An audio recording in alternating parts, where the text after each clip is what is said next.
Cayman's top news headlines of the day from CMR. Happy Monday, Sandy. How are you?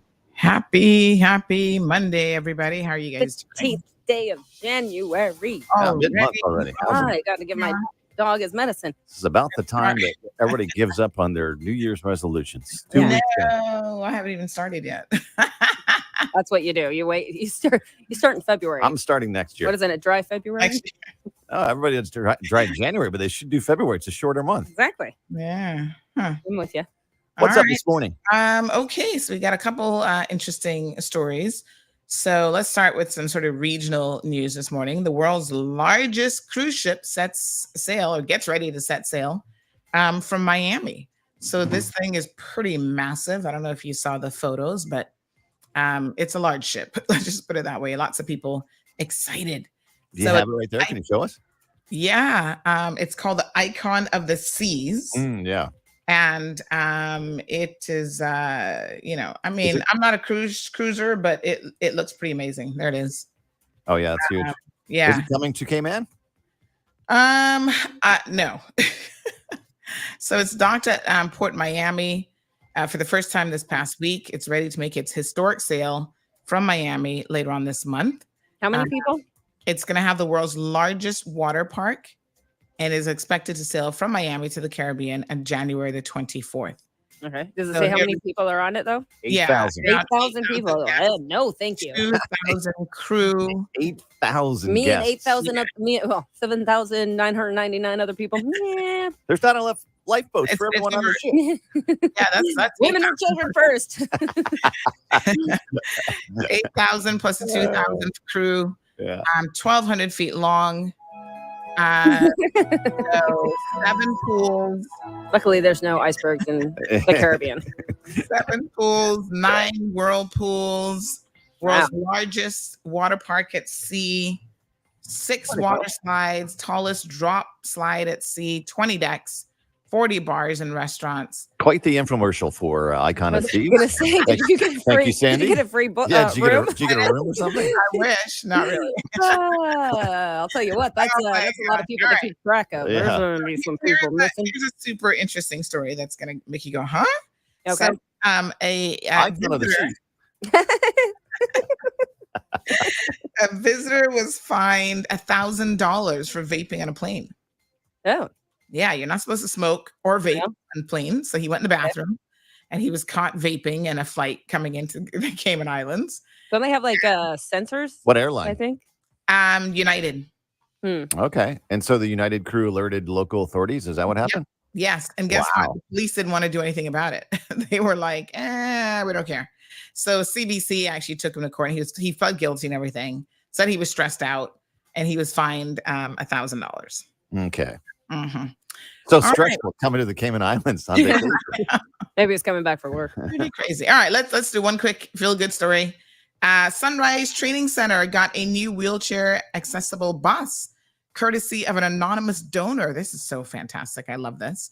So they delivered it last week, and now this means that the Sunrise Adult Training Center, which is the government organization dedicated to providing comprehensive support and training for adults with diverse abilities, has a brand new state-of-the-art wheelchair accessible bus. This is so nice.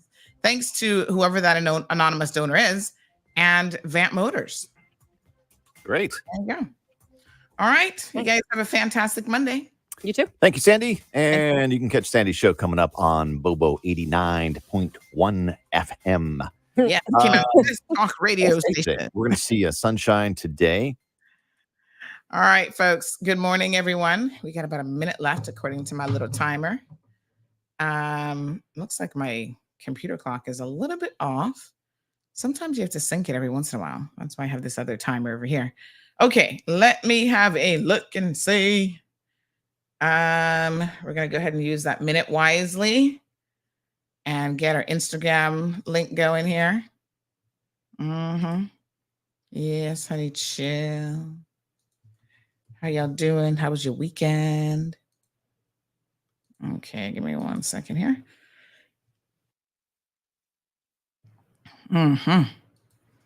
Yes, everybody feeling blessed this morning? How about that, honey child?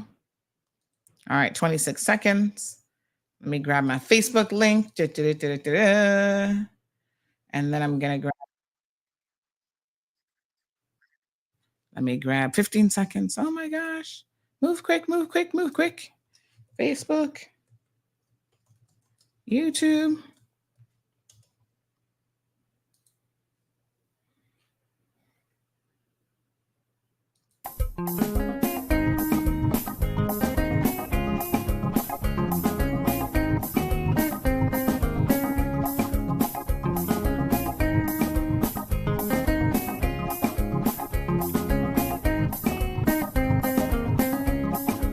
Sandra all the time is here with the cold hard truth.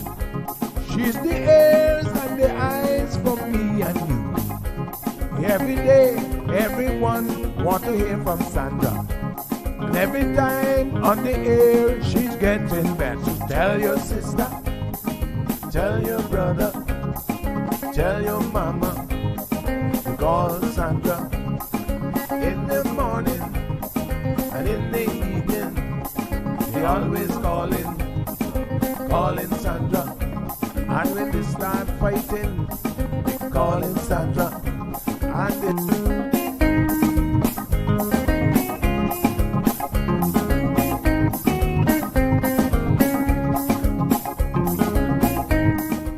And That's right, folks. Everyone is telling their mama about the cold hard truth. Welcome to another episode with more truth telling, more problem solving, and of course, more tea spilling than ever before. Sit back, students, grab your tea and turn up the volume because class is now in session. Call in at 936-2626 because your voice matters. Share your opinion on issues that matter the most to you. Get your water ready, get your tea ready.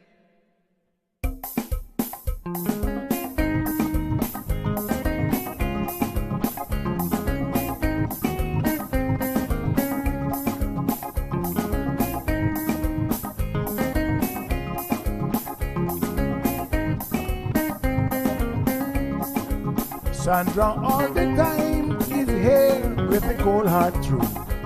She's the ears and the eyes for me and you. Every day, everyone want to hear from Sandra. And every time on the air, she's getting better. So tell your sister, tell your brother, tell your mama to call Sandra in the morning and in the evening. They always calling Sandra. And when they start fighting, they calling Sandra. And they start robbing, they calling Sandra. And if the rooster fly in the kitchen, they calling Sandra. And when they want to get the money, they calling Sandra. And even when they lose their honey, they calling Sandra. Every day, everyone want to hear from Sandra. All right, folks. Happy Monday. Woo. Wow. Okay. How's everybody doing? Are you guys having a fantastic day? I'm still trying to figure out why my light isn't coming on. Lord Jesus, there's always something. Something is amiss in the studio. Who are you going to call? Ghostbusters. All right. Looks like I'm down one light. Don't know why. It's kind of a temperamental light. I'm going to be honest with you. Sometimes it just doesn't want to play nice. But, you know, that's the least of our worries. I was telling somebody the other day, something came up. And I said to them, there was a little shipment that was delayed. And they were saying to me, the shipment's going through Jamaica. You guys know these days, a lot of vehicles go through Jamaica and that sort of thing. So, yes, I only have one light on in the studio. If it comes back on, it comes back on. If not, like I told them the other day, I said, that's third world. First world problems for us, worrying about where a car is in transport. There are people around the world who have no car, no food, no nothing. So we got a lot to be thankful for. And there are times when says it's searching for accessory. There are times when you've just got to remind yourself to put it in perspective. So yeah, I look super weird without the overhead light on, but put it in perspective. Looking weird and being able to stream and meet thousands of people versus having no food to eat for the day. Like, what are we really going to worry about? You know what I'm saying? Just be thankful, honey. Chill. So yeah, I get that we try to do our best, but that's going to be my new motto for 2024. Let it go. So what? What's the big deal? All right. I am in the studio today, as you guys can see. I was actually trying to have something new and ready for you guys, but I'm doing it on my own. I'm also, another little goal of mine this year. We didn't really get to talk about our New Year's resolutions, by the way, because we got so busy jumping straight into the hot mess of a tea on January the 1st. We didn't even have a chance to get into all of the what are you doing for your New Year's resolution kind of show. But I've got a lot of like little goals that I am working on. And one of them includes trying to do more things on my own tech-wise without any help. Till it breaks. And then of course, if it really breaks and I'm beyond help, then I got to call in the expert. That's when I got to call Marlon and be like, Marlon, hi, it's me needing your help. And then he's gonna be like, why didn't you just ask me to help you in the first? Trying to do it myself, honey chill. So I got a new camera for the studio, and I was trying to set it up last night, but my God, it's way more complicated than just plugging it in. This one is like AI high-tech stuff. So I'm gonna try it again today. I didn't mention it to him. And so I'm gonna try it. I'm like trying to watch videos. Okay, I plug this here, that there, trying to figure it out, you know? I'm like, listen, I got a brain that can learn all this fancy AI stuff. So I'm gonna try it again today. I got some additional instructions and, ask questions. When you don't know how to do something, but you want to learn, because I think it's important for you to learn how to do things on your own. The key is to simply ask questions, research. Google has a lot of information. There's lots of YouTube videos out there. So I'm going to try it again today on my own. And then if I can't get it today, by this afternoon, if I'm really feeling like, it requires a little bit of help, then I might kind of pinch him and say, hey, I need something. Good morning, Janae. How are you? So good to see you. Why is it so hot in the studio today? Miss Vernita. Every time I get a little bit hot, I look at the temperature and I'm like, is it just me or is it really hot? Because it's not particularly hot outside right now. The temperatures are still not too bad. We've been getting a nice breeze this year.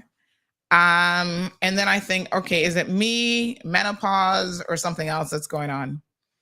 I feel like menopause is like right around the corner. I'm at that age now where anything's possible. And I'm completely, can I just tell you all my mindset about menopause?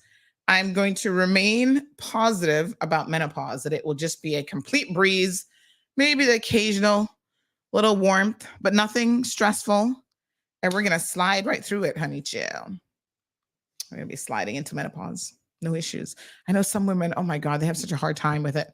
I'm really hoping I'm not one of those women. I'm putting that positivity out in the universe. Yes, who's feeling me when you get to be a particular age?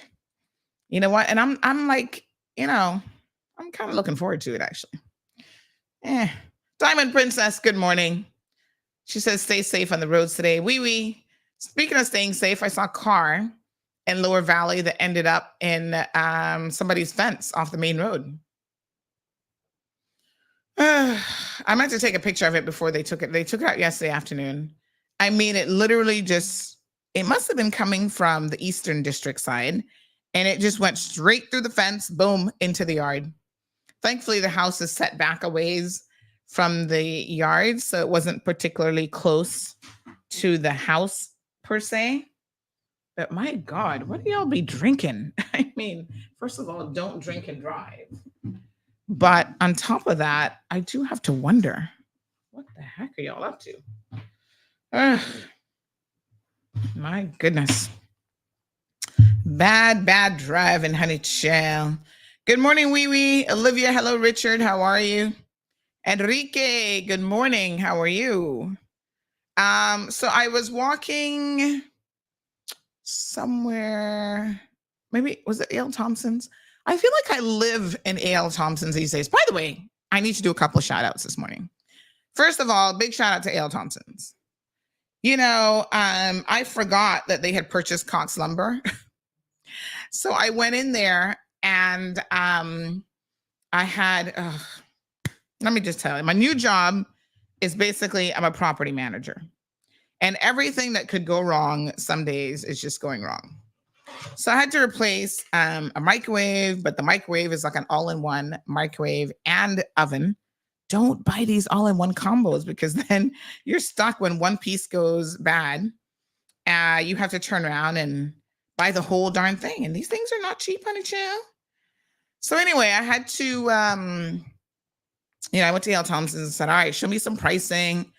You know, it's a rental, so please don't be coming at me with no high-end stuff. The pocketbook ain't got it. And so they said, well, what brand is there now? Because of course you're trying to match like size, what's in there so that you don't have to replace, like move cabinets and put in panels and all kind of stuff. So I told her the brand. She says, oh, we don't carry that brand, but Cox does. Let me give them a call. That young lady, I don't even know her name. Big shout out to you that works in the appliance area. I find that most of the staff at A.L. Thompson's very, very helpful. They're always like, they see in the aisle, hi, miss, can I help you? You know, what are you looking for today? Really, I must say, they seem to, I don't know how they pick such good workers most of the time, but they really do a good job. So anyway, she said, oh, I'll call Keith over at Cox Lumber. And I was like, okay. And I was sitting there thinking to myself, wow, she's going above and beyond calling the competitor for me, forgetting that they have purchased Cox, right? So anyway, I was like, whatever, I'm going to go with it. Keith got me all sorted out, was able to find the exact same unit pretty much. So I didn't have to, pull out cabinet drawers and whatever. Now, the real GOAT this weekend, I mean, when I tell y'all the real GOAT, I'm talking about, listen, they have been coming to my rescue over the last couple months in a fantastical way. Man, let me tell y'all something. Can we give a big, hold on, let me get my little applause button. Can we give a big, super duper applause to Appliance Doctor?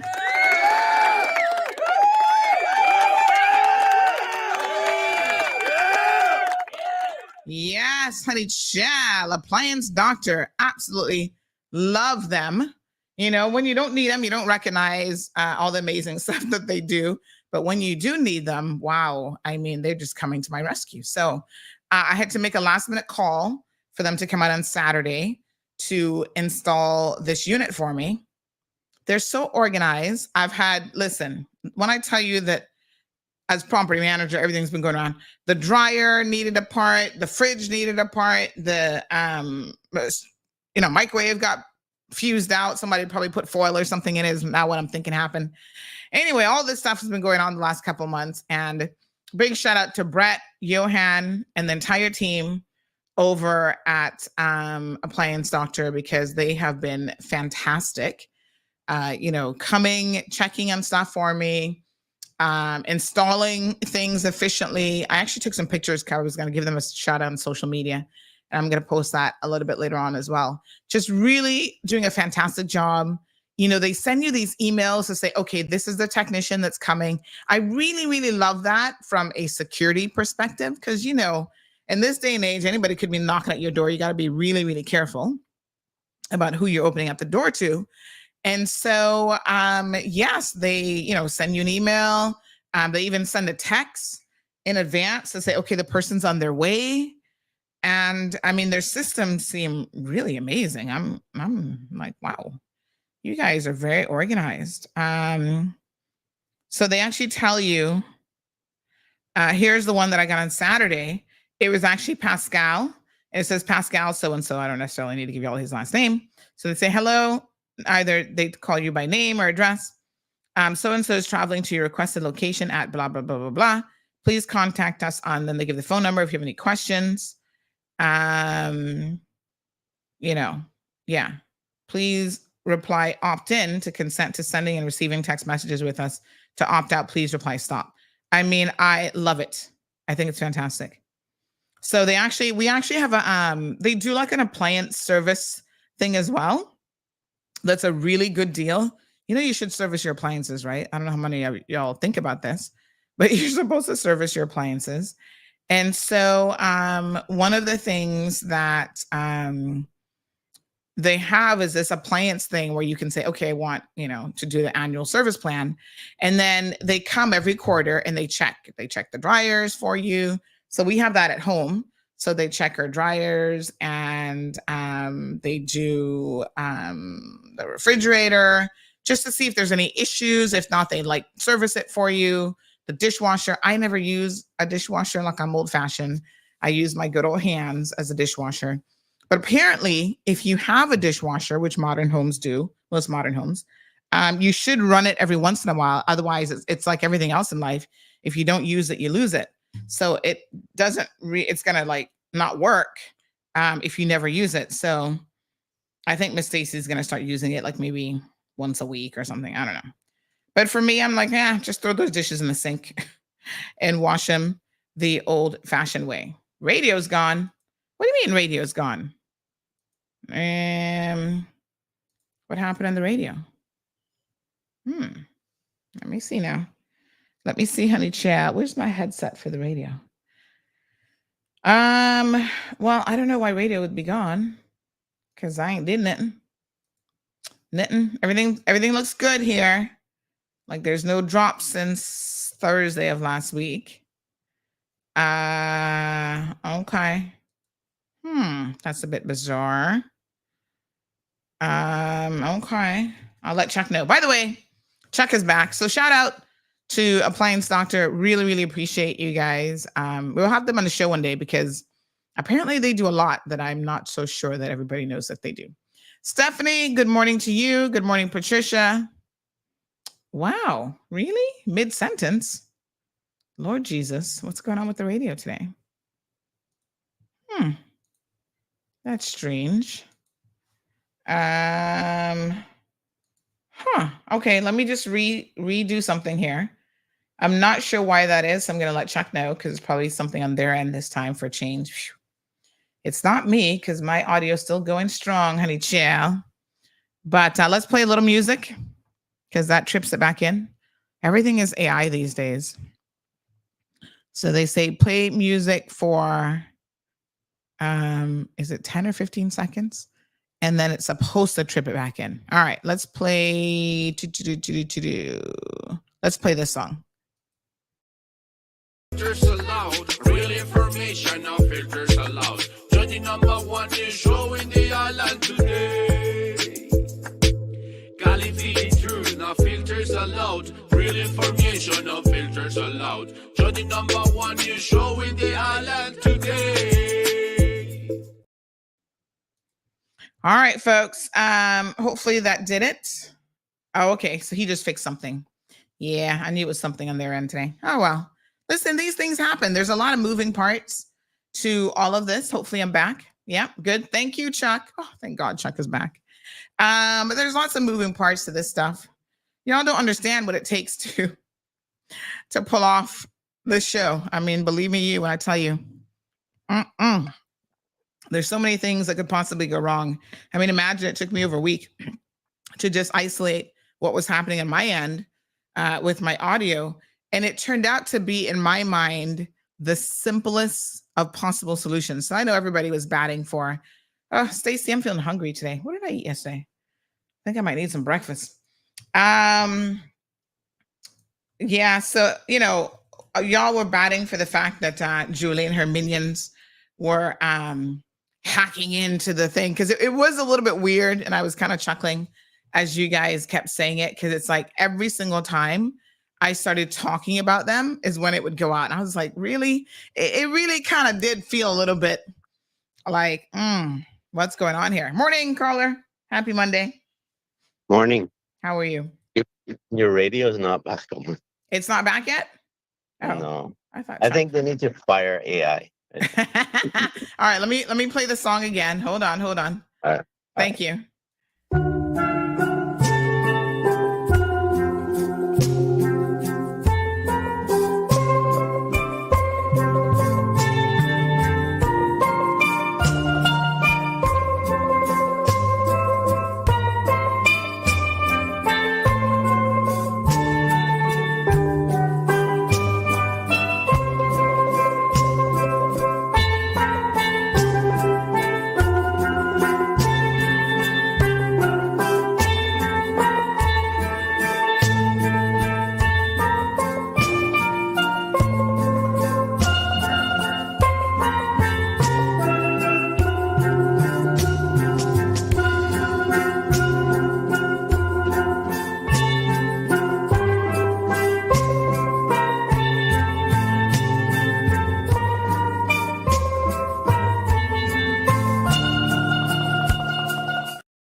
I think we should be back now.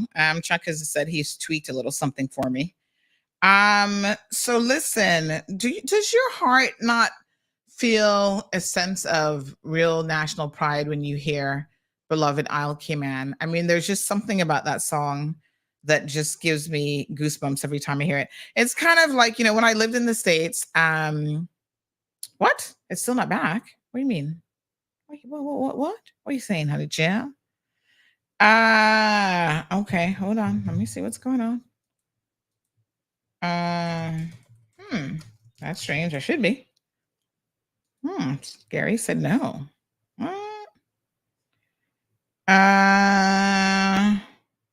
Okay, let me see what's going on here now, honey chill.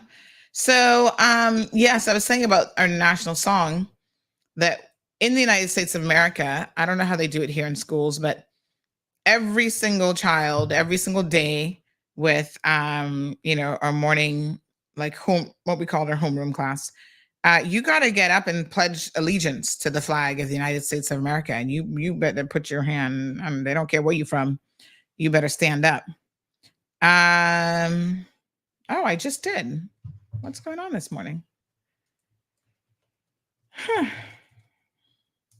Okay. All right, let's play it again. It looks like for some reason it didn't kick in. So let's play that song again. Hold on.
All right, folks.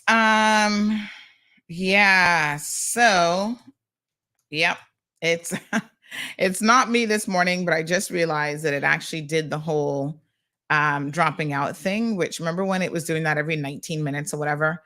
That's actually the that is the thing, the site that we use.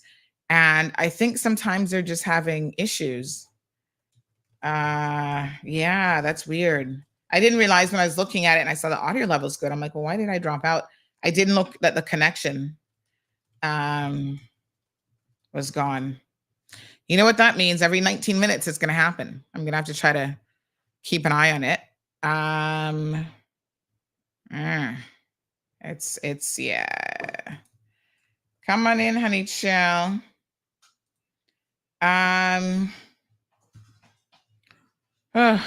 What a hot mess. So I was saying that, thank you, ma'am, that we have so many moving parts to try to make sure this works as seamlessly as it does. And there are a lot of things that can happen in between. So there's like software on my side, obviously internet connection on my side. I've tried to, as much as possible, address any sort of issues that might come up. So I have redundancy. That's why I have 2 internet providers on my side in case one is down and having an issue. Hopefully it's not that they're both down, which that happens sometimes too, right? And then there's nothing you can do. But I must tell you, our internet's pretty reliable on this island when you think about it from the perspective of, let me knock on wood and not jinx myself, goat mouth myself. But literally, we've been doing this show now for several years, streaming online.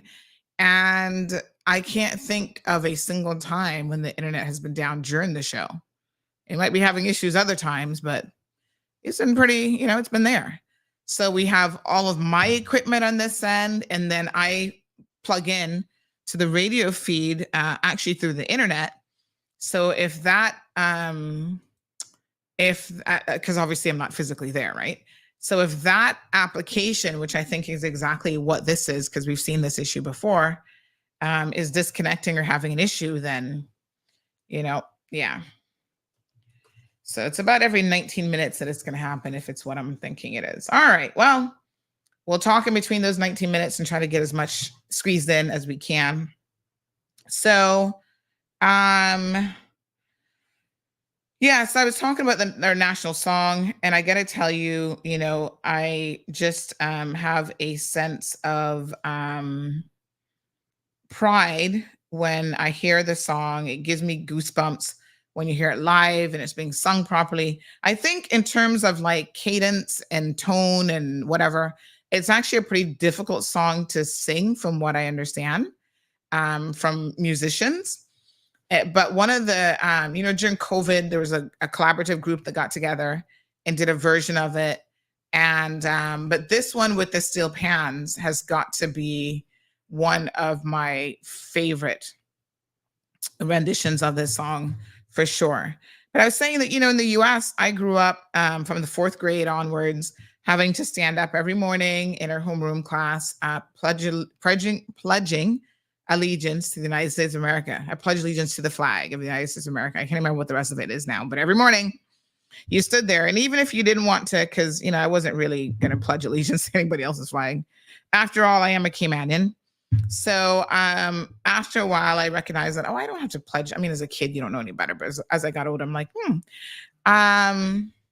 what? Oh, my God. He passed away? Oh, wow. Oh, my gosh. That's so sad. Not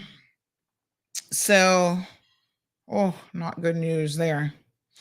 Yeah. So, you just respect the process. So even if you're not going to say it, you just stand up and you can put your hand, or you can just stand silently as everybody is pledging allegiance. But yeah. All right. Good morning to Miss Stephanie. We are continuing to pray for you. Oh gosh, Miss Stephanie. I don't know what to say. You have had some licks, honey child. Life has thrown you more curveballs than I think I could manage. Yeah. We're thinking about you though. Aliana says, what a weekend. We're going to talk about some of it. Stephen joining us from the UK. Good morning, Stephen. Felicia, Keisha's here. Miss Juliet, so good to see you. Happy Monday. Marcia's here.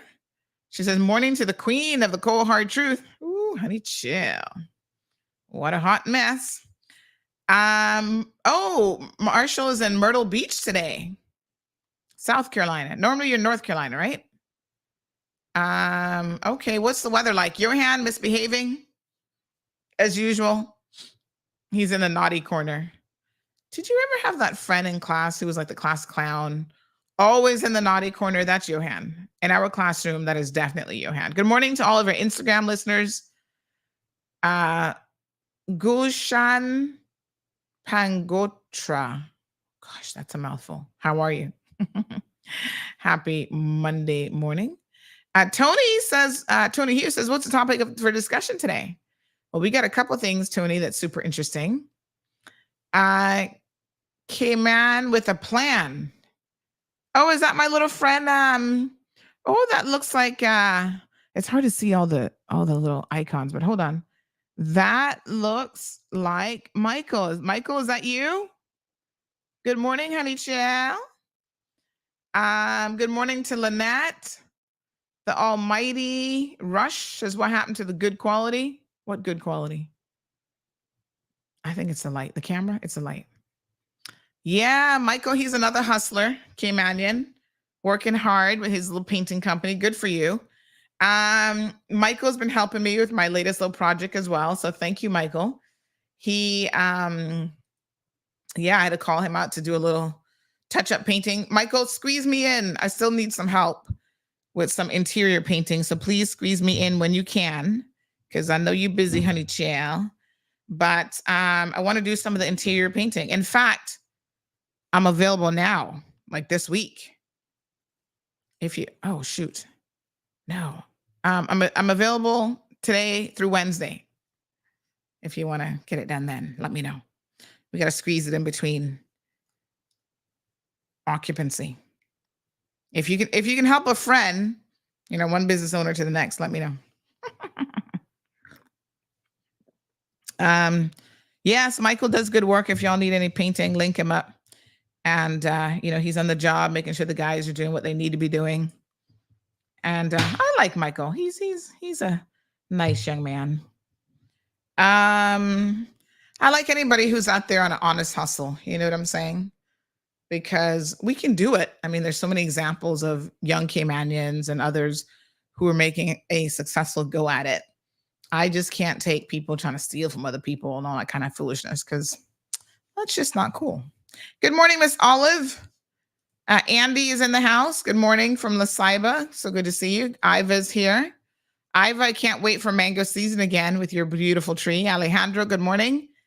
Miss Pat, Linda, so good to see you. Joining us from Bermuda. Did you change your photo, Linda? Looks like it's changed to me. Your hand is like, I don't want any small dot this morning. Beautiful. Lavana, good morning to you. Aliano says, yes, don't play around, Sandy. That juju voodoo is some powerful stuff. Oh my God, that is so funny. Your hand says, watch when Auntie Sandy's head starts to shrink. Oh my goodness, that is hilarious. Hi, Tracy. Yeah, you don't put any power in the foolishness. Like, you know what I'm saying? You don't give people any sort of power over you like that. So Entrepreneur JB said, if you posted our work more often, Cayman would be a better place. Who the hell is Entrepreneur JB? That's not, what's his name? Is it Jason? Is it Jason? Brown? That's you again? Is his name Jason? Oh God, help me. Why you don't try and behave yourself? You already been blocked before. You just love trouble, and trouble look like it love you too. I'm always talking about the positive things that Caymanians are doing, son. The question is, are you listening? I'm just saying. But there's more to doing a good job, Jason. You got to have the right attitude, because attitude is everything. So I like to work with people who got the right attitude as well. Morning to Miss Sue. Damien, hello. Johan says, this is a battle of good versus evil. Because Caymanians don't always pronounce the V. I think that's more of a West Bay thing with the V. Evil. I don't think Georgetowners, we kind of say the V, don't we? I don't know. All right, let's get this road going. Morning to Sandra. Tracy joining us from New Zealand. Johan says, I'm going over to Radio Cayman to protest the system messing with CMR. Hashtag. What the hell? You are so funny. So this morning, let's spy on Radio Cayman just a little bit since you mentioned them. Why not? All right, Radio Cayman. Oh, OC. I wonder if he would take my call if I called him in. Just to say hello. Hi, OC. He got 14 people watching him today. My tweetums. Good morning, OC. Strong Wilt. Aliano says, yes, I remember not pledging my allegiance my first day at Pebblebrook High School. Sorry. Can you say they made me feel that liberty? What do you mean they made you feel that liberty? Americans don't, as long as you don't disrespect like the process, right? So, you stand up, you have to stand, you can't stay seated. But a lot of people feel a way about pledging to somebody else's flag and stuff like that. Miss Emma, Juliet, morning to Miss Beulah. So good to see you. Jamila, good morning. Jason Brown, she says, yep, that's Jason. What a hot mess. Hello, Jason. Good morning, caller. Good morning, Sandy. I haven't spoken to you for a long time. Yes, how are you? My computer was down for a while, and I started to talk to my family. They were really normal. Oh my gosh. I got a couple of jokes for you. Yes. Give me one. Steve Jobs would have made a better president than Donald Trump, but that was comparing apples to oranges. Oh my gosh. I wonder what my parents did to fight boredom before the internet. Mm-hmm. I asked my 18 brothers and sisters, and they didn't know either. No, you're laughing on that one. You ask who? I wonder what my parents did to fight boredom before the internet. I asked my 18 brothers and sisters. Oh, geez, I'm peace. They didn't know either. Your 18 brothers and sisters, yeah. My son was spending too much time playing computer games, so I said, son, when Abe Lincoln was your age, he was studying books by the light of the fireplace. He considered this was a moment and replied, when Abe Lincoln was your age, he was president of the United States. Shots fired. Thank you, Mr. Dexter. All right. We can always. I got one more before I go. Save it. Don't give us all the good stuff. You got to save them. Yeah, we got a couple already. Okay. So save that one for another day. No, I'll call back I'll call back in about a half hour. All right, I got righty. 15 minutes now. All right. You gotta, save it up. Okay, some of those are pretty good. The one about the 18 brothers and sisters, that's kind of true. Yeah, they had a lot going on. All right, Damien says liberty is not freedom. Good morning to Noel. Good morning, Ken. How are you? So I ran into a gentleman, I think it was an A.L. Thompson's, and he said, oh, Miss Sandy, I'm from Cuba. I love your show. Was it A.L. Thompson's? Where did I see him? I can't remember now. And he's like, I love the show. I'm from Cuba. And I said, oh, thank you so much.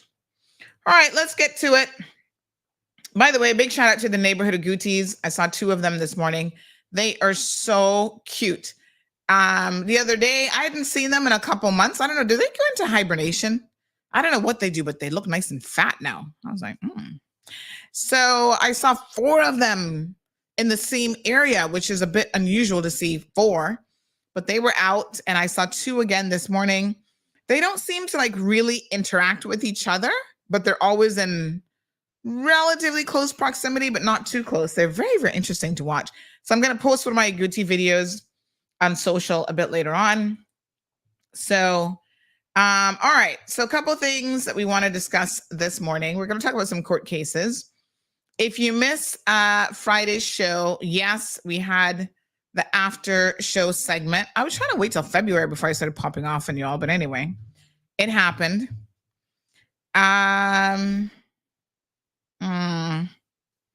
So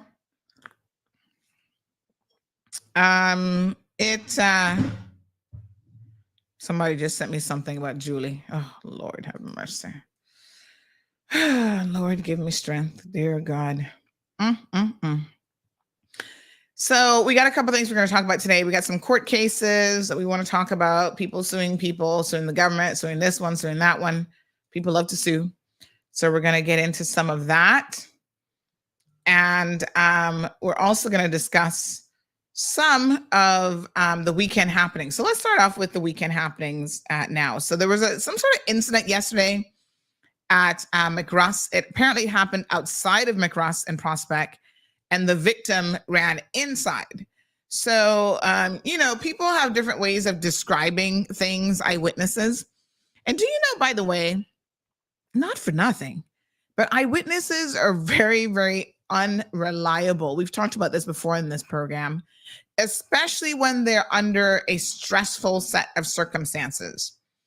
And it's ironic how the human brain works, but it's not a perfect recorder by any stretch of the imagination.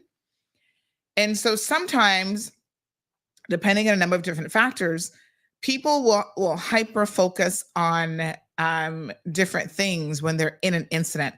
Remember, I was reading from that book, The Guerrilla, what's it called again? The Guerrilla Experiment, where basically there was that police chase, and then this guy got beaten. There was a whole thing about who beat him up, and one of the police officers who was there said he didn't see it, and they thought the whole time that he was lying. As it turns out, it wasn't, that he was lying. He had tunnel vision. And this is a real physical phenomenon, that people have tunnel vision and they only see very, very specific things. And there are other things that are happening in their peripheral that they do not see. Let me give you another example of this that might make you pause, right? I've always been really, really hard on parents who leave children in a car. I think, how the hell can you leave a child in a car? Like, do you not know you have a baby? Yes, thank you so much, Yvonne. The Invisible Guerrilla Experiment. It's actually a book. There's a book done about it, and you should really, really read it, because it is one of the most interesting things about humans, because we think that our brain has perfect recording capability, and in fact, it does not at all. It's far from it. And it explains a lot of why certain types of accidents happen. So, for example, if you are a driver driving a vehicle on the streets, you are not as likely to see pedestrians and people who are cycling. Like, literally, you are almost blind to them. It is a mental blindness that impairs your physical ability to see them. And it explains why a lot of accidents happen with people who are on bikes, whether it's a motorbike or cycling, because the truth of the matter is everybody else is in a car and they see the people in cars, not everybody else. So when you have cities that are designed and built around like cycling, those people tend to see each other more. And the oddity for them is the car. And that's just how the brain is just, sometimes we don't think about this, but I saw many, many years ago a very interesting article about understanding the psychology of why people leave babies in a car. And it's a combination of things that happens. And it's not that they're negligent, that they're bad parents. It's that, quite frankly, they really just forget. The brain forgets that the baby's there. Part of it has to do with a routine. So if you are used to, and that's why younger babies in particular are more high risk for being left in an unattended car. But if you are, used to, okay, I go straight to the office, then all of a sudden you've got a new baby, you're tired, oversleeping, the whole thing when you have new babies. Say that your wife normally is the one who takes the baby to daycare. And then one day she says to you, hey, honey, you take the baby this morning. I got to run errands. I got to run whatever. And so you put the baby, or she puts the baby in the back seat, and you're driving 45 minutes, interstate drive, whatever. The baby falls asleep. The child's making no noise. So you don't have an audible reminder that you have a baby in the car. A lot of people drive straight to work. They're on autopilot. Come on. How many of us haven't been on autopilot and you don't even recognize it? Like your routine in the morning is relatively like an autopilot routine, right? Do you notice that when you drive, that sometimes you're driving and you end up in a particular, area of your journey and you don't even remember how you got there? It happens to me all the time. Like I leave out from Lower Valley. Next thing I know, I'm all the way doing the roundabout by Lantern Point. I'm like, wow, how did I get here again? Like it just goes by. Sorry. It goes by in a jiffy. And you don't even recognize, like your brain isn't cognizant of a lot of that trip. That's why you've got to be careful. When they tell you, don't do other things to distract because your brain is already compromised. So when you get on the phone and you're on a phone call and all these other things, you're distracting yourself from safe driving. And it's bad enough that your brain also checks out when you're driving a lot of times. So Irvlin says, yep, it's true. It happens to me. Ahsoka says they needed a study for that. Well, Ahsoka, yes. And it requires a study because if you know what happened in that particular case, for example, where the police officer did not see the incident, they actually criminally charged him. And I believe he might have even been,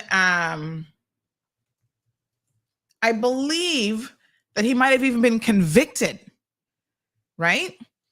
And so there's actually, if you go to gorilla.sc, it talks about this gorilla experiment. And, there's a whole study that was done around the invisible gorilla experiment. It was actually done by Harvard University. And it's really worth a look because it gives you a keen insight into how our brain works. This is going to make sense in a second when I tell you about criminal law as well. So people leave babies in cars. They forget the child is there. Their brain is on autopilot. They get out of the car and they just don't see the car. They see the baby. And, an hour of a baby being in a hot car is something that is obviously a lot of times is deadly to a child. And it's not that they're bad parents. Because I always used to think that myself, like, oh, what kind of horrible parent would leave a baby and a child?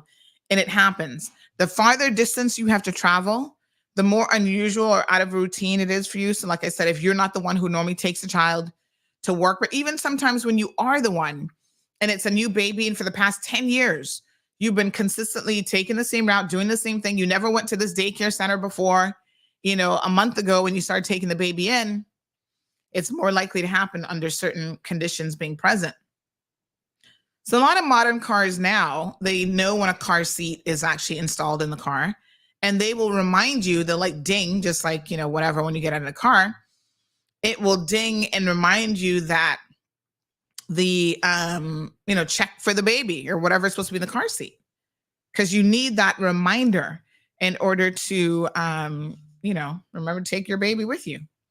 So somebody just sent me a link about the St. Elizabeth cop. I think we had covered this as well, who left her baby daughter in a car. Whatever happened with that case? I wonder what the outcome of that was. So yeah, there are times when you have to get a good defense lawyer to kind of explain these types of things.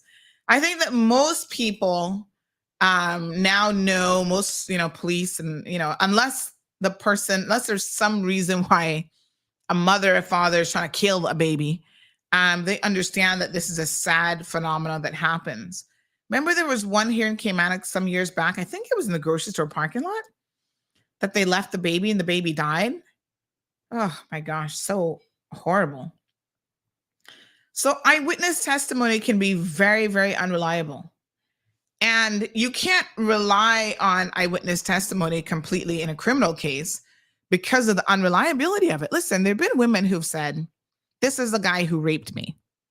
Now, you can't get much closer contact than being sexually assaulted with someone because they're on top of you, like literally. You know what I mean?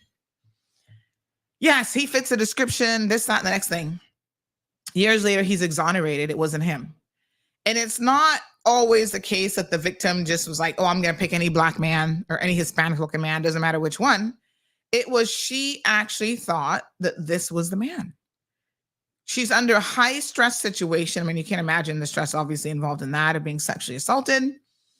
And your brain really does not take in and see as much as you think when you're stressed out. So somebody was saying to me, you know, with the Scotiabank robbery recently, one of the things that the defense relied upon was the fact that in the lineup, some of the eyewitnesses actually picked out the wrong guy. And there's a number of factors here that can explain that happening as well. Listen, our brain, Damien says how we're programmed. Our brain is also programmed to not recognize or pick up on features of people of a different ethnicity or racial background. And so it's not that it's racial profiling. It is a little bit that some people look alike to you. Now, I know this is going to sound, you're all like, oh God, Sandy, we can't say that. That's not politically correct. But I'm going to tell you, it's the truth. If you are a person of color, you're more likely to make an identity mistake with someone who's a Caucasian or someone who's Asian or Hispanic or another nationality or ethnicity or whatever we're calling it. These, not nationality, ethnicity, but nationality can obviously play into it as well. You're more accurate with people who look like you because you tend to notice their features and a little bit more. Think on it. I'm sure we all have diverse friends, and you know, sometimes I meet people from different places in the world and I look at them, and if you ask me, if you put two people, say for example, two Asian people next to each other, and you say, okay, who did you just meet? I mean, you're probably going to pick the wrong person. So the prosecution, I find in this country, the police, it's always so interesting that they are asking for they're always asking for people to come forward. So they're like, oh, we need eyewitnesses to come forward. And every time I hear them begging for eyewitnesses, I think to myself, does the RCIPS know how unreliable eyewitnesses are? You know, I mean, you guys should have access to technology that helps you identify people, because eyewitnesses are not your most reliable form of evidence, if you want to call it that, at all. Listen to me. You can have 4 bystanders witness the exact same incident, and every single person saw something different. Every single person is going to give you a different account of what actually took place. And we also have something called memory biases. And so anyone who's in the legal profession, especially if you're a defense attorney, and you see that the prosecution is overusing eyewitness testimony, this is the sort of thing that you want to make sure that you either bring in an expert on, or you're well-versed enough to kind of put questions to people, because it's one of those things that happens all the time. So your memory of events is actually open to all sorts of exterior influences that you may not be aware of. So here's a bit of interesting information. People can forget events that happened to them and people that they know, that they once knew. They mix up details about time and place, and they can even remember whole complex events that never happened at all. So your brain can also make up events that it did not happen. Here's a crazy thing is, once your brain creates a memory, whether it's true or not, right? It has been shown that memory, although the thing never happened, is no less memorable just because it is wrong. If you have kids, you kind of know that this happens with kids of a particular age. They get things confused all the time. And sometimes kids will tell you that they remember something that you know it's impossible for them to have remembered, but they've heard you talk about it. Oh, well, when you were 6 months old, you did this, you did that. And then all of a sudden you got a 7-year-old saying, oh, I remember doing that. No, you didn't. You can't remember that as a 6-month-old. But you've created this version of a memory based on what your parents or other people have actually said to you. Alejandro said it's called imagination. It's not even imagination. It's, your brain actually completely fabricates an event, and, it happens.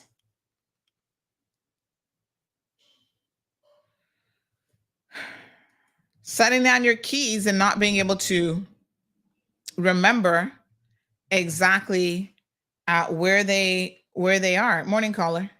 Morning. Hey, not bad. How are you?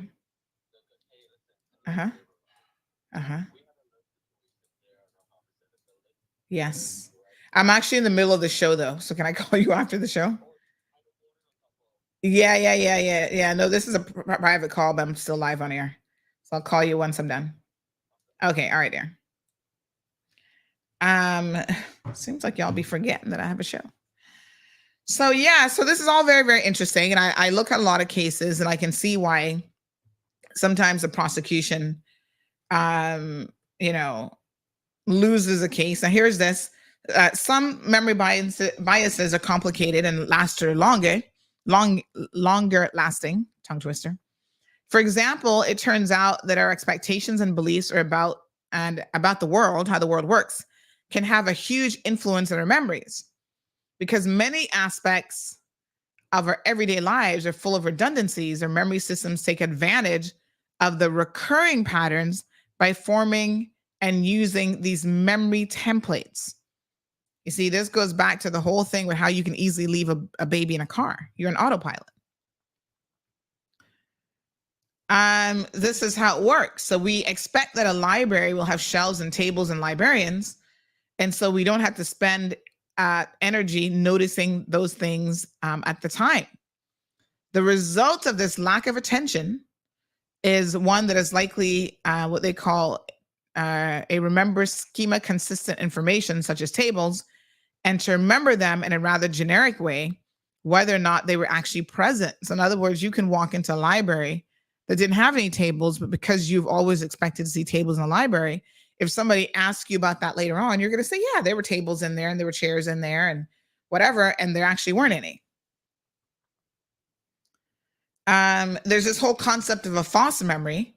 So it says here that some memory errors are so large that they almost belong to a class of their own, false memories. So back in the early 1990s, a pattern emerged whereby people would go into therapy for depression and other everyday problems. But over the course of therapy, develop memories of violent and horrible victimhood. These patients' therapists claim that the patients were recovering genuine memories of real childhood abuse buried deep in their minds for years or even decades. But some experimental psychologists believe that the memories were instead likely to be false or created in therapy. Isn't this interesting? These researchers then set out to see whether it be possible for wholly false memories to be created by procedures similar to those used in the patient therapy setting. So they had these false memory studies that they did. Undergraduate subjects, family members were recruited to provide events from the students' lives. And then the student subjects were told that the researchers had talked to their family members and learned about 4 different events from their childhoods. The researchers asked if the now undergraduate students remembered each of these events, introduced via short hints. The subjects were asked to write about each of the 4 events in a booklet and then were interviewed 2 separate times. The trick was that one of the events came from the researchers rather than the family, and the family had actually assured the researchers that this event had not happened to the subject. In the first study, this research introduced event was a story about being lost in a shopping mall and rescued by an older adult. Yes, he has passed away this morning. In this study, just after being asked whether or not they remembered these events occurring on 3 separate occasions, 1/4 of the subjects came to believe that they had indeed been lost in the mall.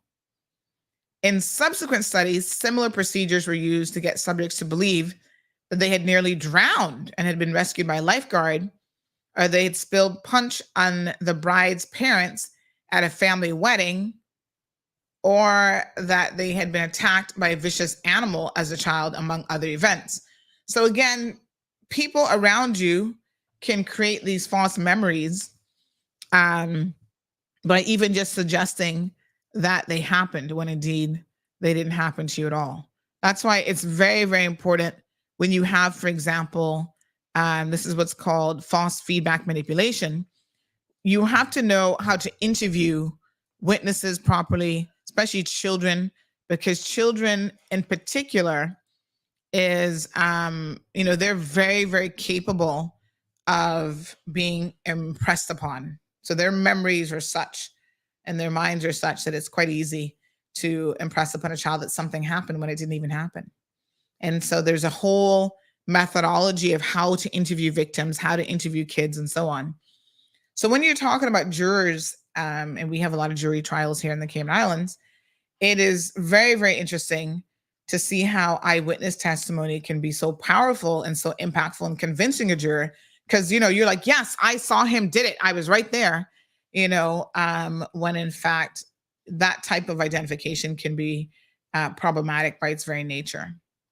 So I'm one that's hopeful that people like the RCIPS and the DPP's office really start to rely upon things more that don't have the bias. Technology isn't biased. I mean, if you're caught on video and you can identify the individual committing a crime, there's no bias there. Either you did it or you didn't do it. And so this is why we need to spend resources and funding on technological advances, even when it comes to crime fighting. That one video that was circulating with the shooting incident at that plaza there. What is the name of that plaza anyway? I don't even know what it's called. But Security Center, Vine and Tap, they're all in there. I'm surprised that that's the only video that we've seen. Hopefully it's not the only video that the police have access to, because a different angle of that video would certainly help people potentially identify who the culprits are. People are identifiable even when they're masked up. They have a certain way of walking, they have certain mannerisms and so forth that, real proper analysis could help identify who those individuals are. So check it out, folks. It's something of interest. Now let's talk about a couple of cases from over the weekend. Al says, I just saw 2 Jamaicans running on the road. How sure I am of that? Well, it depends on how much time you actually spend with Jamaicans versus other people. So we had a post the other day. I didn't post it up. Another administrator posted it up, but I saw that there was a lot of, Al says it's called lying. It really isn't. You can convince yourself, again, through very limited suggestions that something has actually happened. It's not lying. You've just created a false memory. You believe it. Those subjects really believe that happened. And so it's not lying, because lying is when you know it didn't happen.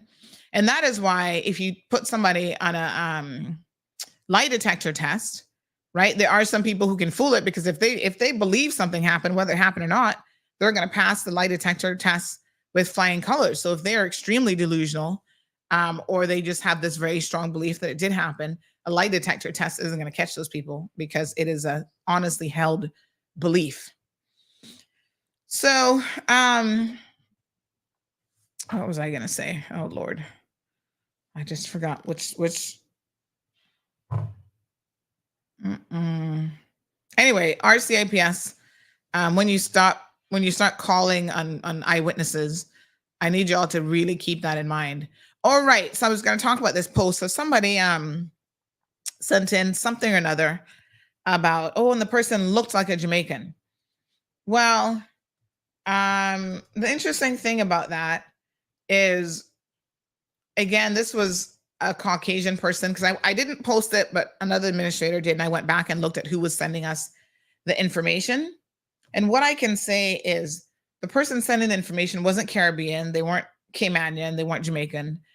And so what they think a Jamaican looks like, because they said something weird like, I think the person looked like a Jamaican or could be something or another. And I said, well, how would they know that? In fact, they're probably in the least position to really be accurately informed about this. And so I said to the other administrator, I said, let's be very, very cautious when we post these types of things where people are seeking to identify by nationality who the individual is. Because unfortunately, I can tell you that most Caucasians probably can't tell the difference between a Jamaican versus a Caymanian. Because there are Caymanians who can speak patois, might look like a Jamaican to some people. Some people are mixed, so you really can't tell. And so I don't know that these individuals have a good idea of what looks like a Jamaican even means. And so what ends up happening, though, is when you put these posts up, it just causes a lot of division in the community if you don't even know really who the person is.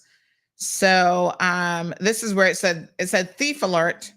I'm going to share this one with you guys because I did highlight it with my team to say, you know, we need to be cautious when we're trying to identify people based on nationality, because how would you even know that?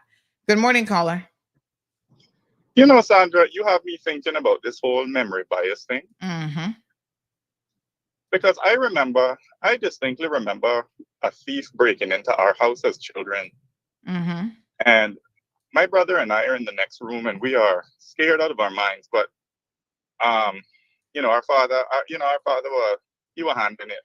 Mm-hmm. And I distinctly remember this thief. You know, it wasn't until years later I made that memory up. Really? It just shows you like how as children we take things and we sort of create Yeah. magic, because all I heard next door of my dad is talking about he gonna beat it up, he gonna beat this one up and this and that, and mommy talking about catch it. You know, it wasn't a thief break into our house, right? So what happened? Did you ever find out what it was? I can't say it on the radio. Oh, okay. Okay. Yeah, But I mean, it's a real thing. I just remember this as a thief breaking into our house. Mm-hmm, mm-hmm. And I was even telling my brother, like, don't worry, daddy gonna take care of it. Daddy gonna take care of it. Mm-hmm. Could we just hearing these bunks and things in the house? Yeah. Yep. I mean, it's so interesting though, and I see Alejandro kind of dismissing it, saying, "Oh, you know, that's foolishness. You're making up excuses for people." It really, I mean, you've got to accept that there's a lot of things scientifically that can be proven that are true. I mean, it's not about defending and making up excuses. It's about this is a phenomena that actually happens. Well, daddy definitely beat him up that night.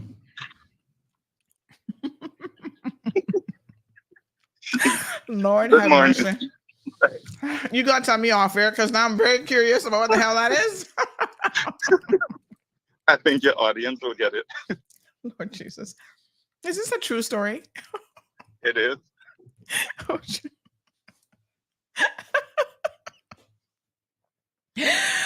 Woo! Okay, cool. We were so innocent. Anyway, good morning, Sandra. Bye. Good morning. Wow. Okay, then. My brain is all over the place on that one. All right. I'm not going to think on it too hard, though, because Lord knows. Oh, Lord. Okay. Let me just say that. Good morning, caller. Your caller has me cracking up. but the question he is asking my memory now is it true that his father beat up the person, or did he? Oh my God! I can't even with you people. Woo! No, sir. I don't know, Denny. No. That No, one but brought me what to you're tears saying, this morning. I know, I know, but what you're saying is true. I remember watching a video one time with this guy who was a professor of law, and he was talking about this very same subject about how your brain can play tricks on you, right? Yes. And when he started his lecture, he said, I'm gonna just tell you a little story, and then I'll return to it in a little while. Uh-huh. And the story was about this gang style slaying. Mm-hmm. And then so he went on and he did his lecture, and then in the middle of the lecture he just said, now, can anyone describe to me the story that I told you in the beginning? And then this guy started about how this person was put down on his knees and shot in the back of the head and all sorts of things. And the professor was like, I didn't say anything like that. I said it was a gang style slaying. But I never said anything about a gun at all. And what was happening, he was talking about how when you hear certain phrases, your mind will just fill in certain blanks. And you know, he was just trying to explain the very same thing that you're talking about, how being a witness to something is very tricky. Yeah. Anyhow, your caller had me cracking up. I know, everybody. My message just started blowing up. This person's like, "Oh my god!" The caller had me laughing my you know what off on this airplane. Oh my gosh! No, sir. All right. Thanks, Later. I appreciate it.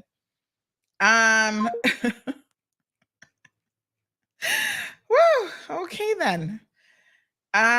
So yes, I mean, we that's an interesting version of it, but trust me when I tell you that you know, we do have a way of having our biases creep into even what we see, what we hear, you know, the things that we think that we remember as well. So have a look at this.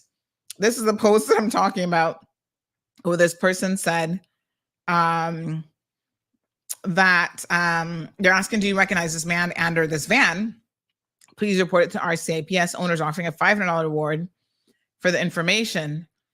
And then they go on to say that, where does it say? Is this the one where he said that he thought? Oh no, this is a different one, I think. Oh, this is a different one. But in one of these posts, somebody's like, oh, I think the person looks like a Jamaican. And so I was curious as to what exactly that means. It's kind of like, remember that's not the right post. I'm still trying to find it. Remember when William came here? This is the guy who wanted to save us from ourselves and then ended up realizing that we can't be saved because most Caymanians are not particularly invested in their own saving. So, you know, that's a difficult thing when you don't have the passion. Nobody else can't come and save you from yourselves. You got to save yourself. And so there is, when we were talking to him on the phone, I said to him, look, because he's like, oh, I didn't see any Caymanians. And I said, well, what are you expecting to see? Like, what do Caymanians look like? And he was expecting to see like African people, people of color. I mean, that's part of who we are. But there's a lot of Caymanians who don't fit that bill. And so I said to him, well, are you aware of how incredibly diverse the Caymanian population is? And so Caymanians come in all shades and colors and, you know, in between.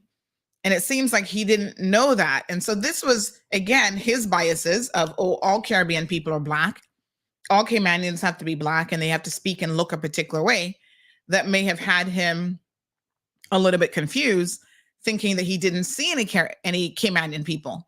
And when I probed him more, because his initial comments were about, oh, you know, white people and multi-million-dollar structures and da-da-da-da. But when I started asking him the question or questions, it occurred to me that what William experienced, because then he's like, oh, well, you know, the people who picked me up were Jamaican taxi drivers. So I thought, well, where did this story about white people come in. Like, I'm confused. What, like, oh, the white people taking over and I'm like, where did you get that from? Because did you see any of those people? No, like it was, people at the airport. I said, oh, so you mean you saw Jamaican taxi drivers at the airport who have now acquired status because they've probably been here a minute, but they're not losing their accent. They're not losing any of that. They still are very much who they are. And I said, oh, that's who you have an issue with? The Jamaican hustling at the airport to give somebody a ride? And then you kind of saw him kind of backed away from that whole discussion a little bit. So his biases certainly made him see and have a particular experience when he visited our little island. And all of these things play into our everyday lives, believe me you. Even when you go on the job and you have a boss who's a foreign worker, and if you have certain biases towards people already of a particular nationality, whatever, do you know how incredibly more difficult it's going to be for you to have a good relationship with that person? So I think we need to be very, very cautious and cognizant. And I've said, listen, when people start writing in about, oh, they think the person is Jamaican, and I'm not really sure how they would have come to that conclusion, I think that we need to be really, really careful about not encouraging going down that particular path if you don't even know anything about the person, or you're thinking, oh, all Black people must be Jamaicans on this island, because that isn't true. I can't find the exact post now, but it was posted a couple days ago. And there's a lot of conversation about it when it was put up, about what made this person believe that that individual was of a particular nationality. And like I said, if my memory serves me correctly, I don't think they're probably in a position to even know that. It's kind of like the guy, the white Yardie guy. He's a comedian, Jamaican white guy, and he is very, very funny. He does a lot of funny posts and stuff like that. And so a lot of people, if you were to look at him and never hear him speak, you might make assumptions that he's not even Jamaican and whatever. But of course, then when you hear him speak, and some of the things that he talks about includes some of these biases that people have in everyday life.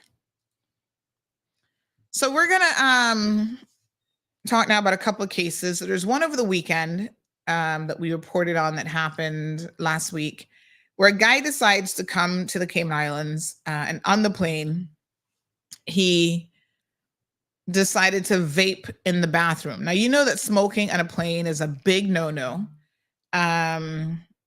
It wasn't the bento post. No, it wasn't her. It was another post. I can't even find it now, to be honest. But no, it wasn't her.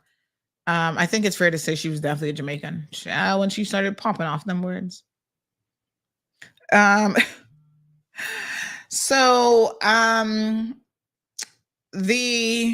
Which one was I telling you about now? The vaping guy. Listen, this is very, very simple. There's certain things that you do not do on a flight.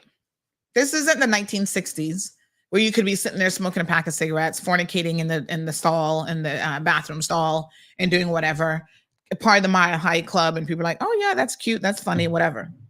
A lot has changed, and safety around the world is a big consideration. The FAA has very, very strict rules. And if you break those rules, I can tell you that you'll be subject to getting in trouble, because if you're not, the airline then takes on the liability of paying fines if they allow this kind of behavior to go uncorrected. What I think is most interesting about this situation, though, is the fact that the RCIPS decided to do nothing about it. This was Tuesday, or was this another one? About last Saturday, about 1:15 p.m., a Jamaican-looking man pulled up on my driveway in a white Ford E150 or 250. So again, people are like, what is a Jamaican looking man? You know, how did he come to that conclusion? Now, I think this was the one who had his face covered. Now, funny enough, I do think he actually might have been a Jamaican, because one of my investigative sources said that they needed to talk to me about this situation because he is known to the authorities. So the person may have been right that he was a Jamaican, but it's this question of what does a Jamaican looking man about it. Sorry. What does a Jamaican looking man actually even, you know, look like when his face and everything's covered? It's kind of interesting that the person would have jumped to that conclusion, but I think in this case that they were actually correct anyway. So that he coincidentally happened to be Jamaican, but that's just a numbers game because we have a large Jamaican population in Cayman. So yeah, so we had this guy vaping. The RCIPS weren't too bothered about doing their jobs, which again is concerning from the perspective that if American airline reports the matter, then the police should take these types of things like any other case that they're supposed to be taken seriously. They should investigate and do something about it. They didn't. So what actually had to happen was 911. Sorry. I just saw Damon's comment about 911. The CBC had to take control of the matter, and they were the ones who were who ended up bringing the charges, taking him to court. He pled guilty, said that he's a veteran and he was stressed out and blah, blah, blah, blah, blah. So he was vaping, smoking in the bathroom, whatever. So he was fined $1,000 and they recorded it. He got his conviction recorded, which I think is, I mean, I see the biases here, right? With the court system in a way, because listen, remember Gigi Hadid? She didn't have anything convicted on her. So that was smoking marijuana. That's an offense. That should have been $1,000 fine. But why did she have nothing convicted? Because she's a celebrity. And oh, she's a young person and, you know, we're trying to give her a chance. And then I'm like, okay, so this dude's a veteran. Like he saved his country, served his country. You couldn't give him a little bly. So you get a pass because you are young, first-time offender. This guy didn't have any convictions that they know anything about. And so is smoking on a plane what the issue was, as opposed to importing a small quantity for personal use? You know, the law should be the law, but its application can certainly be different at times. So sorry for you, young man, or not. He's probably not that young if he's a veteran, but you know, you gotta respect the laws. Like if you come into, for example, the customs hall, and they say don't be on your phone in there. If you want to be on your phone because you gotta call your ride or whatever, then guess what? You're taking a chance that if you get caught on your phone, the authorities are actually going to do something about you. What a hot mess. Yeah, somebody says, what about that man coming with guns? Now, this is going to be a very, very interesting case. So we, as if my memory serves me correctly, now we're all questioning your memories here today. No, he's going to trial. So somebody said, did he get off or is that still pending? So this is the Russian Canadian guy who was coming here, quite interestingly enough, as part of, let me get his name again. I'm trying to remember his name. As part of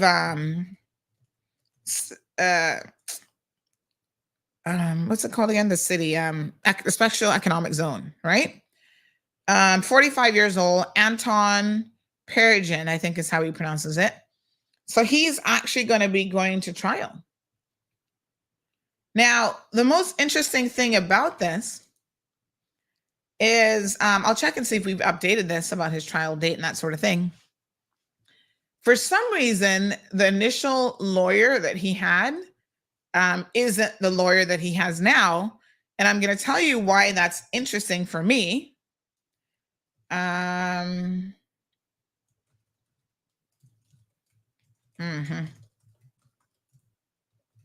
All right, let me just see if we have a trial date for him.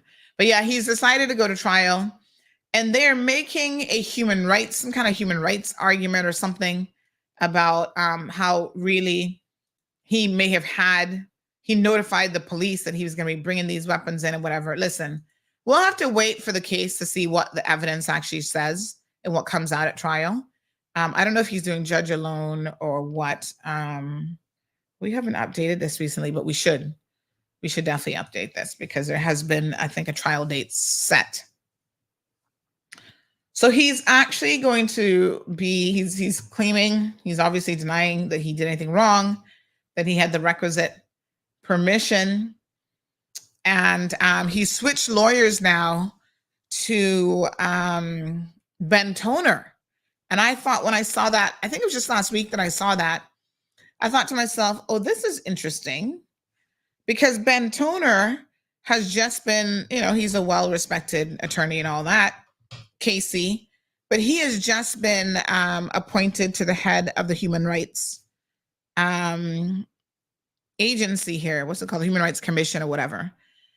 Now, I have a question. I don't know if Mr. Balika or other trained attorneys are listening to this program, but is there a conflict where someone who sits in a position like Human Rights Commission chairperson is also a practicing attorney and then takes on human rights cases?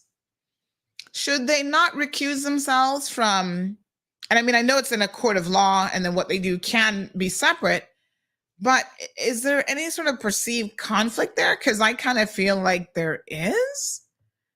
But I mean, you guys let me know what you think about that.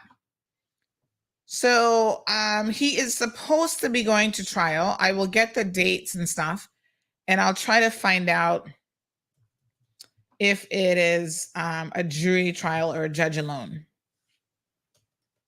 So it's a grand court matter. So I'll try to ascertain where that is. But no, he's denying it, and he's saying that he asked for permission. Now, I had heard that he asked for permission, but they turned him down and said no. I guess he's got a different version of that story. It's definitely going to be very, very interesting. So yeah, so he's been charged with multiple charges for gun importation. I'm not so sure why this man was bringing in all this weaponry, but he had a 9mm semi-automatic pistol, 12-gauge shotgun, and a semi-automatic rifle with a 16-inch barrel. Dude was like packing, like, what the hell? Somebody must have told him that Cayman is one of the most dangerous places in the world and you got to bring all this weaponry, or I don't really know why he was bringing all these guns. So it's a hot mess. So I'm told we're going to get it updated in the website. He has a judge alone trial, and he's supposed to be going up next month, sometime in February. He should be having his trial. So I'll keep you guys updated on that. I mean, I don't know what else to say, except we are all going to be watching this with a keen eye, because we know that if you are a Caymanian or any local person and you get caught with even a bullet, you're behind going to jail for 7 or 10 years. So this man can bring in 3 weapons, and let's see what the judiciary decides to do. How much of a blind eye is going to be turned in relation to this. It's very interesting how people who visit the Cayman Islands and are found with weapons or ammunition are treated and seen differently by the judiciary as opposed to people who actually live here. And I've spoken to members of the judiciary, and this is how it was explained to me. They said that, well, their story about accidentally leaving it, yes, America and whatever is like a gun culture. So it's a very plausible story that they did accidentally leave it in the suitcase or whatever. But here, the feeling is if you were caught with any of those things, a weapon, because you also can't walk around with a bulletproof vest. All these things are illegal to own and to have. And so if you walk around with any of those things, there's an understanding that you're probably involved in some sort of criminal activity that will impact negatively the society, they don't feel that visitors pose the same threat. And I'm going to challenge the judiciary on this, because you know what? The day is going to come when it's coming here with the intentions of taking people out, because they're so freaking crazy in America with gun violence. So they're going to come in here with an AK-47 and be like, oops, I was out hunting deer last week and it just happened to be in my suitcase and I forgot it. And, you know, they let them out or they didn't catch it or whatever. And then lo and behold, a lot of people are going to be dead in our streets. So I think the judiciary is taking an overly simplistic approach, assuming that every visitor is just making a mistake and they didn't mean to do it and that they mean us no harm. Good morning, caller. Welcome to the program. Good morning, Sandra. Well, first of all, you called my name, but then you mentioned that yet another topic that I'm interested in. So I had no option but to call, you know. Now, let's begin with the one about this gun culture. And so yes. You see, the whole issue about how well, because it was accidentally packed and so he didn't know. Okay, that's an evidentiary issue. Okay, nobody should get off on a gun charge merely because they say, oh, I come from a country where the rules are different and I came here, I didn't know, and so on. Okay, that's not to say that that can't be raised as an issue, but it has to be an evidentiary issue. In other words, how credible is the story that he didn't know that the gun had been packed? Okay. Now, usually that story, in my view, is not credible because even in the United States itself, they have got different gun laws from state to state. You've got this state where there's open carry, this one, you know, there are different rules. They have to check before they travel. What are the gun rules in this particular country? What are the marijuana rules in that particular country? Because the rules are different. Right. And in the United States, I'm quite sure that they don't get off easily by saying, oh, but you see, I came from Colorado where we can smoke pot recreationally, and I didn't know that in this particular state you don't do that. They will tell you, you should understand that when you come here, the laws are different. You should have checked. And even the travel agencies try to do that. So I just feel that people who come from outside the country, particularly if you are the right race or the right nationality, there is a way in which they get away with things. You remember the other guy who they gave a bail and then he went to the United States and then never came back. And they have ended up giving some of these sentences, despite the fact that the law is clear that you get 10 years or 7 years if you plead guilty. They have ended up getting fines contrary to the law. I think they just need to standardize that. I have a big regret that young Caymanians who have made mistakes with firearms, who had a lot of chance to reform and become better people, have been sent to jail for 7 or 10 years. That's the first point. The last and second point, the one about conflict. I think it's very important that you raise that issue of conflict. You see, if you are a member of the Human Rights Commission, the duties of the Human Rights Commission are one, they do help to promote the understanding of human rights and so on. But also remember, they also have a power to hear complaints on human rights matters. I have complained to them about human rights matters. They have taken my complaints, but in the end, because they are truthless, they said, okay, but there was no violation of human rights. So here you are performing that function, and then you have to go to court to represent somebody. There is a way in which I think that the court will be influenced unduly in your favor because of that.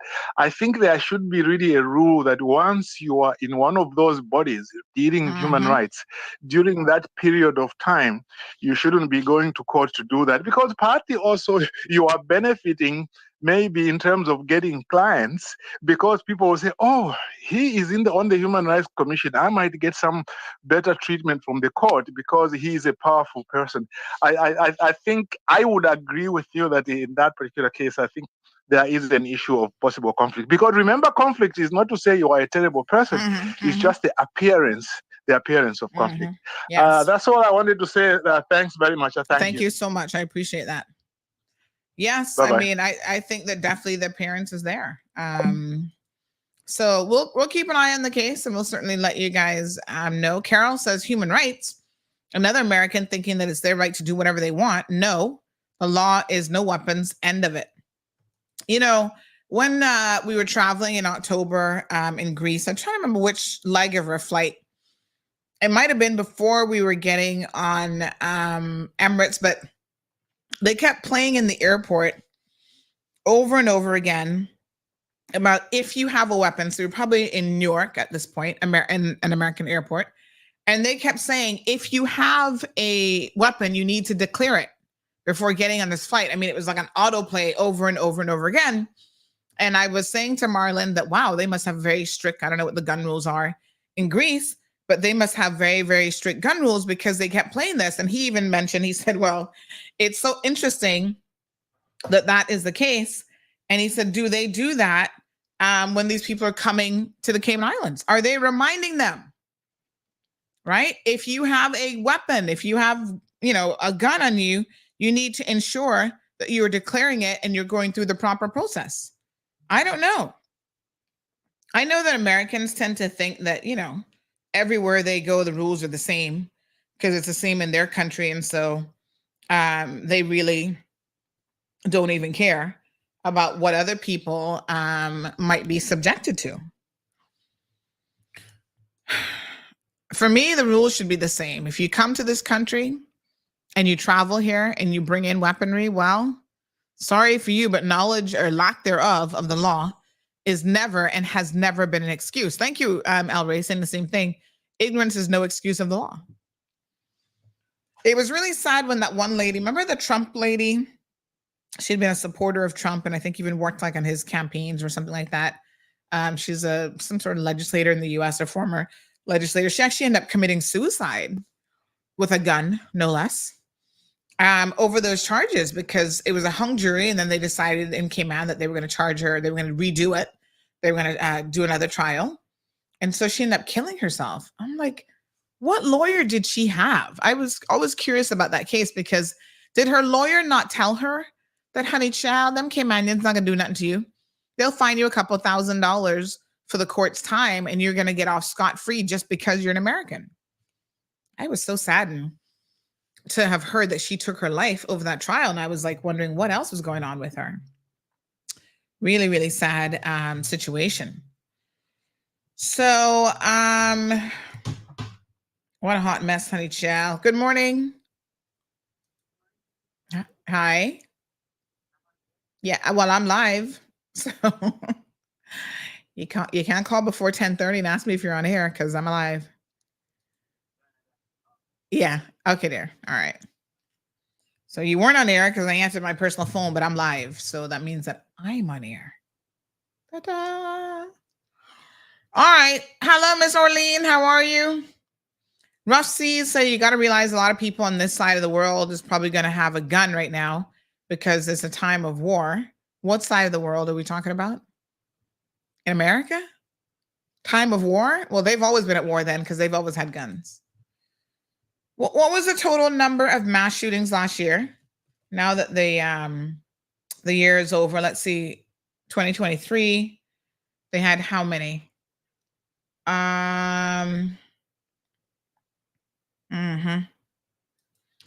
So BBC did an article, 630, and the year wasn't over yet. This was December. More than 630 mass shootings across the US so far this year, according to the Gun Violence Archive. What a hot mess. Hello? Yeah. I heard about, yes, I heard he passed away. Yeah, all right, there.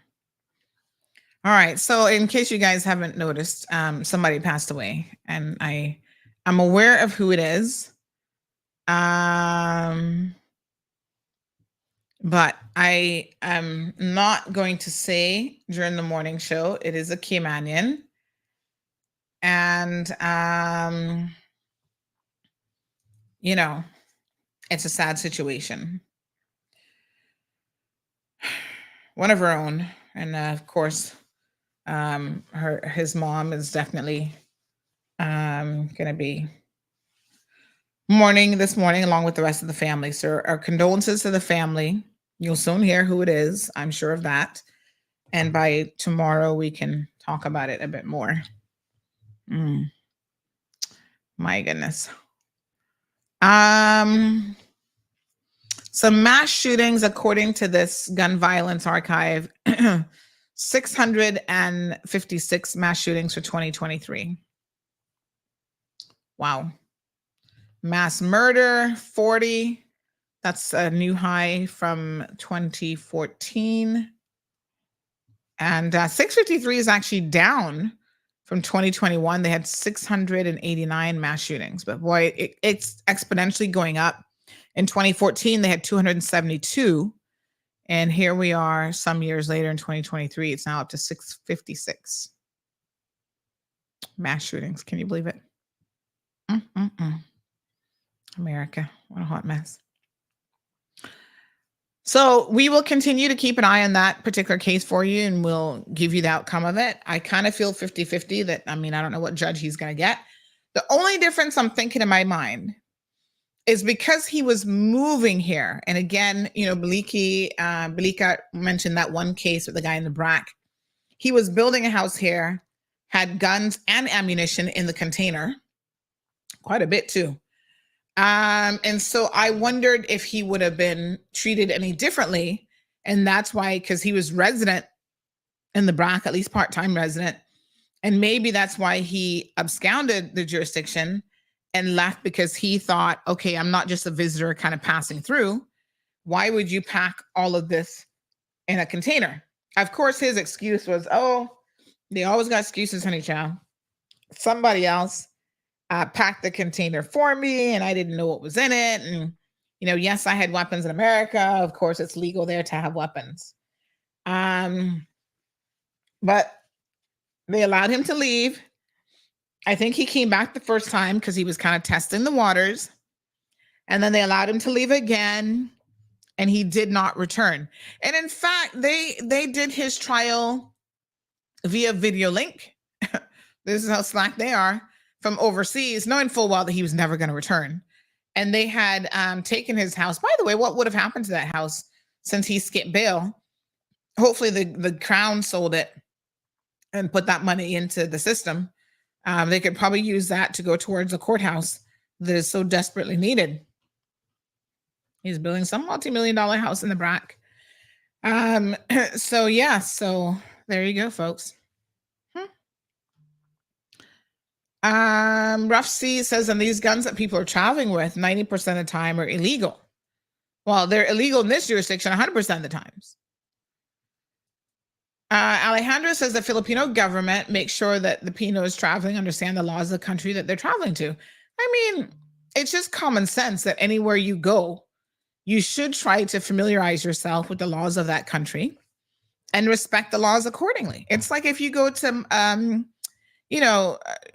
United Arab Emirates or Dubai or whatever, there's certain things that you may have to do in terms of covering up and, not drinking in public, especially if you're a woman, and these sorts of things. And you better know what the laws are, and you better proceed accordingly. It's only the Cayman Islands that we seem to give foreign visitors a pass as though they're just completely ignorant. And they use that to their advantage, believe me you. So Soka says it's quite obvious all these people who call for private conversations when you're on air don't listen to your show. I do have to wonder myself, Soka. And the thing is, some mornings I know that those very same people are listening. So it's bizarre when they do call. I'm like, it's like every other Monday to Friday. We're on air. All right. Rough Sea says it's a really bad thing if a person breaking into somebody's place and gets shot. Siobhan says legal there, but not here.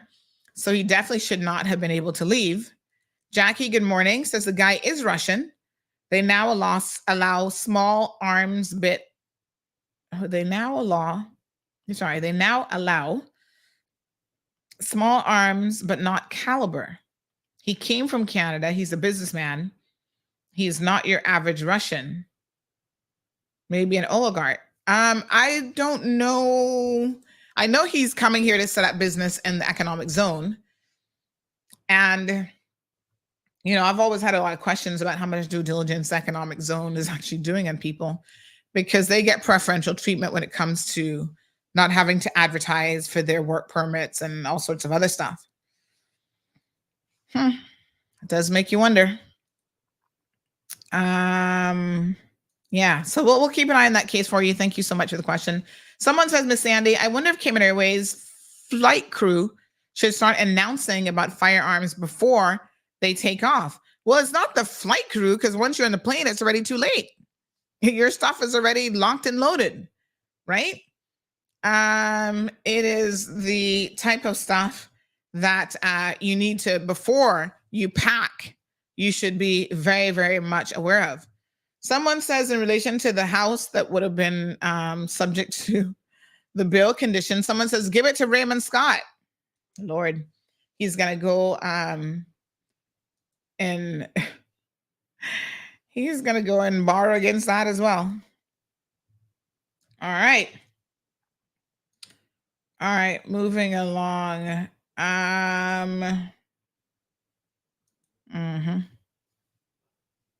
So he was bringing them to wipe out Cayman, but he was coming here to stay as a dependent on a work permit. I heard, right? Which one? The Russian Canadian guy? No, he's the business owner. All right, so we're talking about February the 6th for his trial. They'll probably be selecting the jury, I guess, and for a trial date. So definitely keep you guys updated. All righty. Honey chill. All right, let's talk about Damien says Venezuelans and now Russian. Listen, these criminal elements are paying attention. They are very much aware that Cayman might be an easy jurisdiction to do certain things with. So that means that more and more we're going to be targeted for just that sort of thing. Yeah, the guy with the Venezuelan guy, he's also suing the government, claiming that by keeping him in custody, they've violated his rights. Poor him. I think there's some sort of deportation hearing or something going on in relation to that as well. All right, so other legal matters. The mother of a man killed in a police chase is going to be suing the police commissioner and, by extension, the Cayman Islands government. Now, this young man, I was trying to remember which police chase this was. Gosh, sometimes there's so many of them. This is Shane Anthony Ewart. He was killed in a crash during a police chase in 2021. His mother, Tonalee Loretta Hutchinson, has filed a lawsuit against the commissioner of police and the driver of the car, who was Tarek Kevin Crawford. So it looks like Shane was a passenger. So Crawford was also charged in the death of Chuck Ebanks, and he's pleaded not guilty in both matters, as his fitness to plea has been called under question due to his mental health. Both matters have been delayed several times as psychiatric examination of Crawford was sought.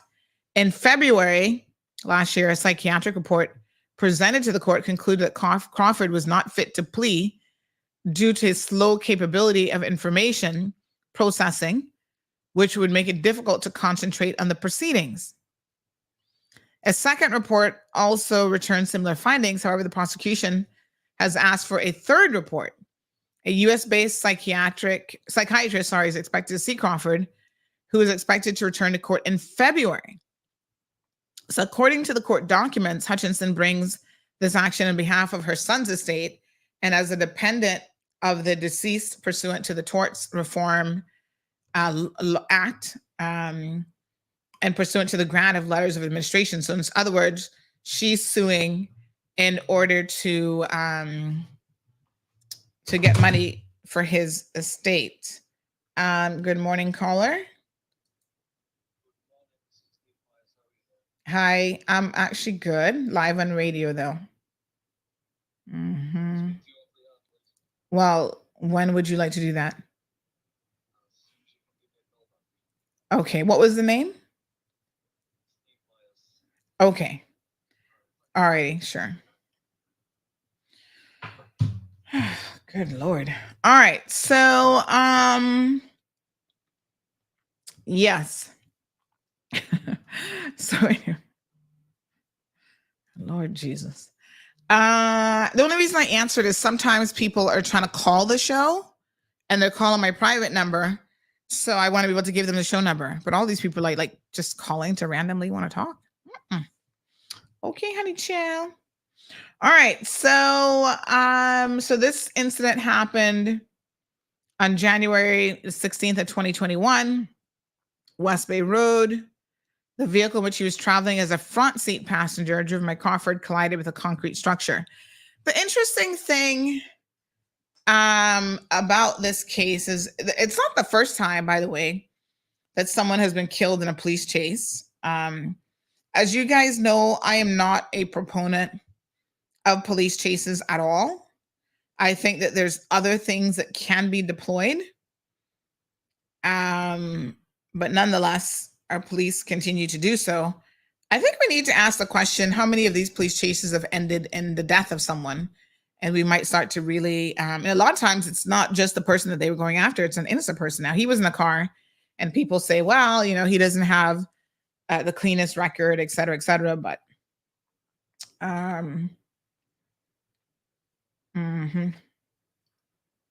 so several people claiming the crash happened while the car was being chased by police, and some people saying that no. So what happened was they came upon a checkpoint, and I think they tried to run or whatever. So 3 occupants of the vehicle, and he was a passenger in the front seat and subsequently pronounced dead. So the young man, though, who was driving, I mean, I don't know any of these guys, but Tarek Crawford, my question in relation to him is if he is unfit because of his mental health to even pay attention to trial, how did he get a driver's license? Not for nothing, but how are you paying attention on the streets? This might have been someone who, he was 27 years old at the time of the incident. Should he have even been driving? Somebody gave him a driver's license, but he don't have the mental capacity to even pay attention? What a hot mess. I don't know. Maybe we need to be looking at some of these things a little bit closer, if you know what I mean. All right. Tracy says, come New Zealand with any food, medical, anything, or weapons, and you're going back where you come from in the next flight. Believe me, they're very strict here. Aliana said, people, it's a post 9/11 world. No drugs, no weapons, no children, /sex/slave trades, absolutely no breaking the laws while traveling. Well, hopefully that was before 9/11, but nonetheless.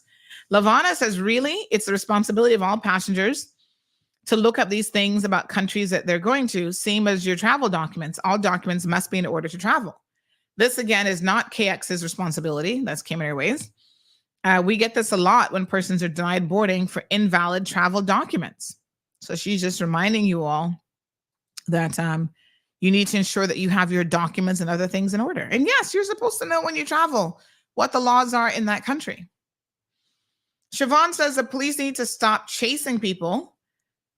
Just take the plates. And yes, I know sometimes the plates come back to someone else, but chasing them doesn't end well.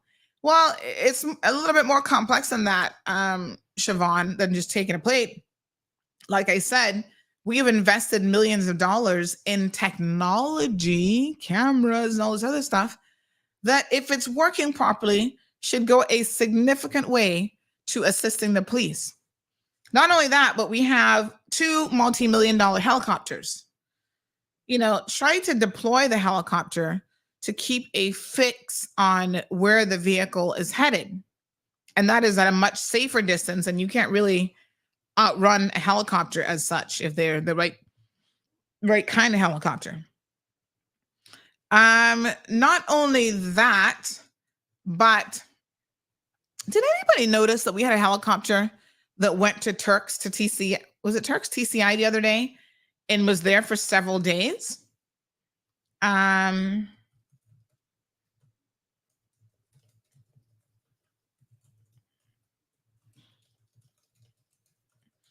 So, yeah, I mean,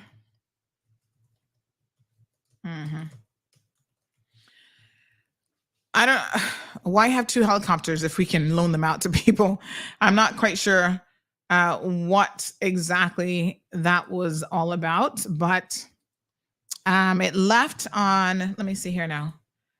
I think it left on, let me see.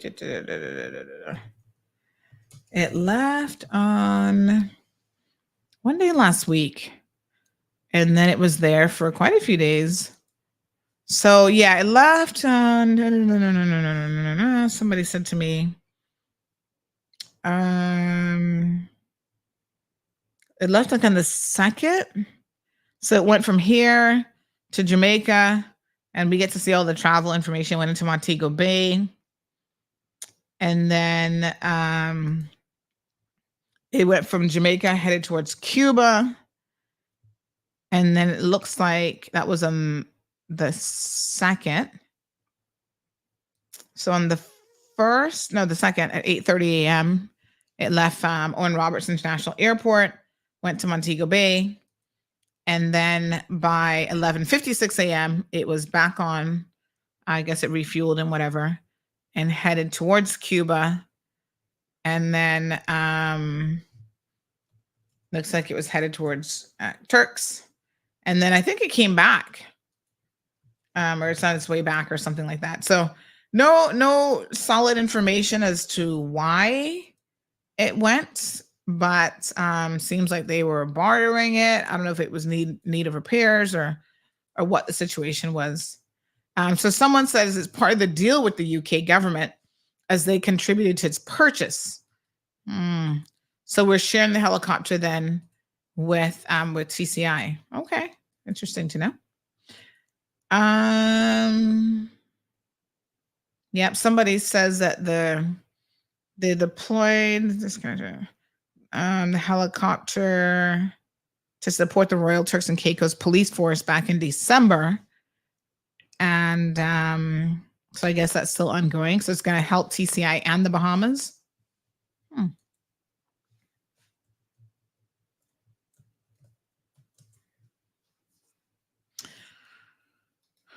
Okay. All right. Good. Dre, good morning. Says, I love the Cayman Islands. Who pays for this for the TCI? I mean, are we footing the bill for that, or does TCI in the Bahamas contribute? To that bill as well? I do not know. So back in 2022, we did an article, says Air Operations Unit to aid TCI in fighting against crime. Well, I think we might need some of them to fight against crime here. I'm just saying. All right. So let's talk about the port this weekend. In case you didn't notice, there was both cranes were down over the weekend at the port. And this continues to be an ongoing story that unfortunately is very, very concerning. We only have 2 cranes. And I went by there this weekend and I had a look at the cranes after I got a phone call to tell me that essentially the cranes were down. And that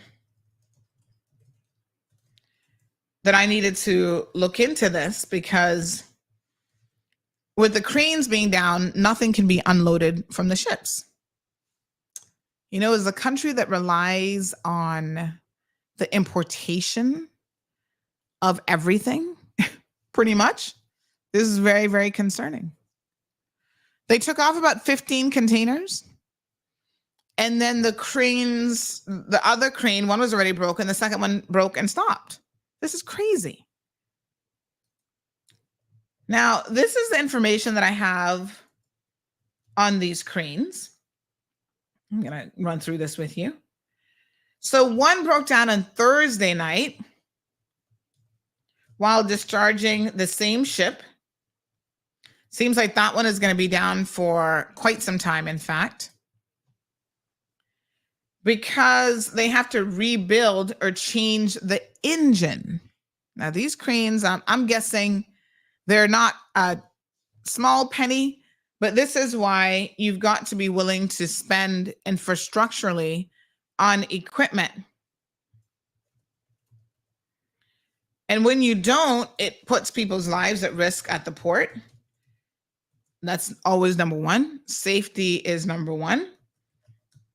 And it also means that goods will remain on the various ships because we can't take them off. These are not run-of-the-mill cranes.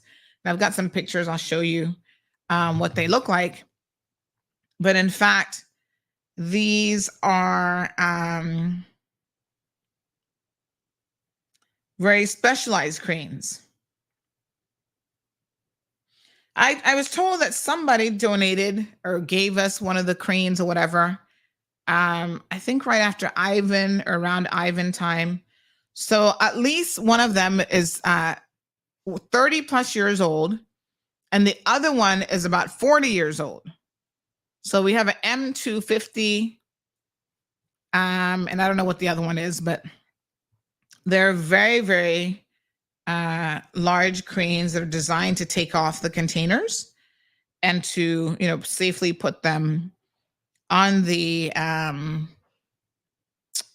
port to then be transported by, let me just grab some photos here, to then be transported by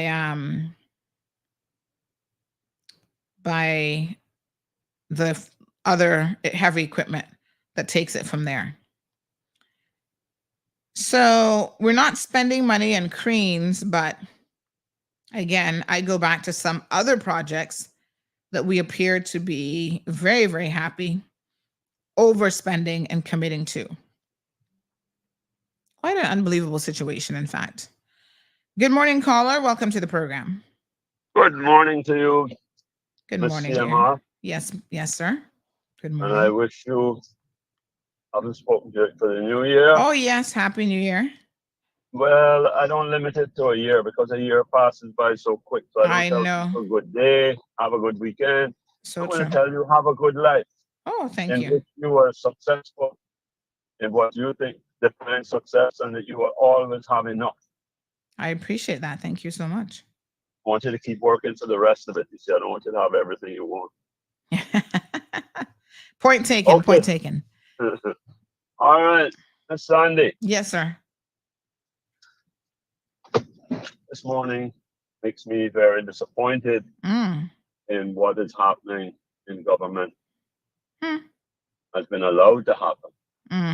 As you know, there have been 2 court cases which were put into court by the DARTA organization for blocked right-of-ways by the Kimpton, 2 vehicular right-of-ways, 2 pedestrian right-of-ways, where the Royal Palms Coral Cayman was. And they have withdrawn the case owned by the Kimpton, but it's not a settled matter. And when the building of the tunnels, which based on what the Premier said, Sir Alden said at a meeting in 2021 of the Chamber of Commerce, on that site, it's proposed to build the Caribbean's iconic building, which would rival the Burj Mirage or whatever they call it out in Dubai. Supposed to be the tallest building in the world. You can go back if you don't have it, I can send it to you. That was in a Chamber of Commerce meeting in 2021. That statement was made. And when the building foundations / misguide the people and call them tunnels was built, The approval for that by the CPA was on condition that within 6 months they were to get the authority from the registered land registrar of lands to move the two pedestrian right-of-ways before the construction to begin. Well, they ran out of time. They did not get that because the registrar of lands said that she did not have the authority to change that in law. The only way you can change a right-of-way in law up to that point in time was that if the beneficiaries agree to when the owner of the land wants to change a right-of-way from what exists. The beneficiaries of that was the public. So as part of the NRA agreement that DART drafted and gave to the government to sign on December the 15th, 2011, part of the NRA, so-called NRA, because NRA didn't have a damn thing to do with it, that agreement and the government assistance schedule, which followed up in April of 2012, states that any laws that are drafted by the DART organization and given to government has to be sent to the Legislative Assembly. And part of that had to do with the revision of the registered land law and the prescription law. Because what they did in those changes was that if the beneficiaries of a dedicated right-of-way or a prescriptive right-of-way did not agree to the change, then you could go to the judge, and a judge would tell you what the reasons were that why the regards of the public would be dashed to one side. On top of that, those changes said the judge must not take into consideration any financial considerations or any hardship on anybody, nothing like that. You must dash that totally to one side and just cut off right-of-ways to people and that, all on the final word of a judge. Well, that law was put in place by the PPM administration, and the same minister who's there had a hand in that because she has been the Minister of Lands for forever. And then the registrar of lands. You're speaking about Premier Julianne O'Connor Connolly. Correct. Okay. She had it the responsibility then, has it? No. Mm-hmm. And the registrar of lands told them, well, that's retroactive.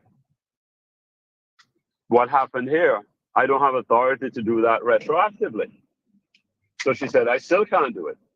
So in September of 2019, the DART organization filed a case in the court for an ex parte hearing, in other words, a secret hearing, ex parte in chambers of the judge, to ask the judge to allow them to move these right-of-ways, hidden from the public, in secret, deceptively.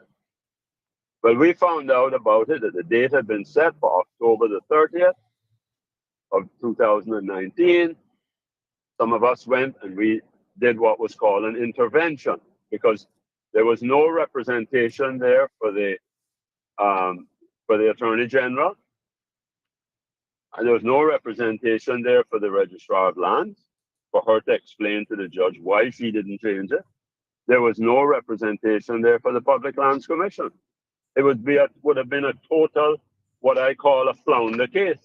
The eyes are only on one side of the fish, and you wouldn't see the other side. And that would be a travesty of justice. So we did that. The judge gave time for us to try and get legal aid. When we applied for legal aid, the legal aid people said that access to the beaches is not in the public interest in the Cayman Islands, so they weren't going to give any funds to defend the public's right of ways. That's what the legal aid people said. Who directed them to say that? I don't know. Finally, it reached back into court in front of Justice Ramsey Hale on February the 2nd, 2021. At that point in time, then the minute of order that was written up confirmed that at the hearing, the judge recognized and approved the interveners intervening in the case to represent and instructed the DART organization to serve papers on the Attorney General, the Registrar of Lands, and the Public Lands Commission. Well, tiddly squat was done on the government side for them to get their act together. Mm-hmm. And I understand why. Because that so-called NRA agreement, the way it's drafted, they're now going to have the same Attorney General is going to have to go against the DART organization for the NRA agreement that he approved. The same minister is going to have to go against the agreement that was signed by the Cabinet Secretary on December the 15th, 2011.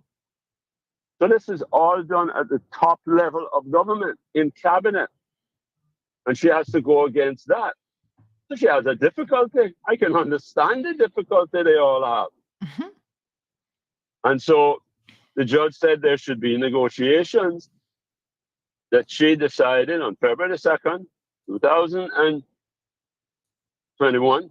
Mm-hmm. She said, I will take care of the fine because they had no legal authority. And the two ways are out. One, they didn't have proper planning authority, but they never did get the permission.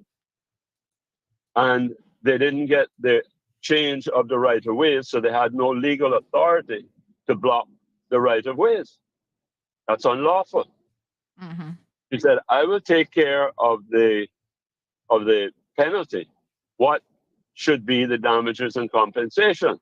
We put forward some basic ideas. And two basic ideas is, if you look at the customs law, when you have a provision where you have taken from the people of the Cayman Islands, for instance, if I need a computer for my car for it to operate, and I go to the States and I buy it, and then when you buy it, I bring it back in, tuck it in dirty underwear, so the customs officer doesn't see it, and it's $1,000, and it isn't declared, and so it's found that it is in there in a search. So then the customs law says I am to pay 3 times the duty that I should have paid for it. That would be $600. Plus I need to now pay the duty that I should have paid, another $200. So that would be $800. And by the way, the ownership for it is now in the hands of customs. And if the customs officer wants to sell it to me, I have to negotiate a price with him. So when you go to take from the people of the Cayman Islands, mm-hmm. the customs, it's a serious offense. Additionally, the proceeds of criminal conduct set principles of when someone is making a profit from an unlawful activity, and building without the proper planning authority is an unlawful activity. It's not supposed to be profitable. So they make provisions for confiscation and taking away and arriving at values of what should be paid to the people of the Cayman Islands. So based on that, if you're taking unlawfully 12 12-foot, 6-foot right-of-ways, we said, okay, we want 48 feet. Not that we want, but that's what the people should get in beach. So these provisions, and there were other things dealing with the value and all that. Okay, so can I, you gone over 10, Billy? Uh-huh. Yeah, you've gone over 10 minutes. I'm going to ask you to start to rein it in now. Okay, I am, but the problem is, this is an urgent matter because in April of 2023, the Attorney General's Department at a PLC meeting said that they could no longer represent the PLC in this matter. They were conflicted. So our people that we pay to represent the interests of the Cayman Islands became conflicted and they could no longer handle it. There was a letter of the 24th of July, also to the PLC, telling them that you need to get an outside attorney. Fiddly squat was done.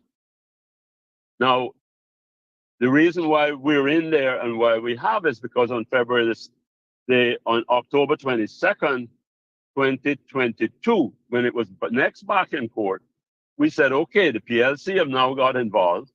So we've achieved an objective. Somebody's going to defend the people of the Cayman Islands, which we thought. That the past chairman and the board, some good members that were there who have now been removed, were taking a great interest in this, and rightly so, to fulfilling the functions of the PLC, which is to represent the people of the Cayman Islands in public land matters. But that didn't die. Well, Billy, I think you need to explain to the people why it's urgent. I mean, you've kind of lost me, to be honest. So what is the urgency? Do we have a date coming up? Over the weekend, yes. Over the weekend. Okay, that's what you needed to say about 10 minutes ago. Okay, I know. Well, over the weekend. Yes. Not on Friday as is normally done, but on the weekend, the list for the cases coming up is a listing for this matter to come to court. Now, Judge Ramsey come to court when, and I'm gonna have to stop you. So there's Thursday coming. It's in court. Correct. But so what is your call to action? What is it that you need people to do? People need to come out in the masses. If you like beach accesses, they will take it away one by one, like what has happened in Jamaica. Now, where they have done this now is that at all times, the Registrar of Lands never took any active part in this. And this case that the DART organization has now filed for Thursday, the PLC's name is off of being the body that's fighting for these right-of-ways.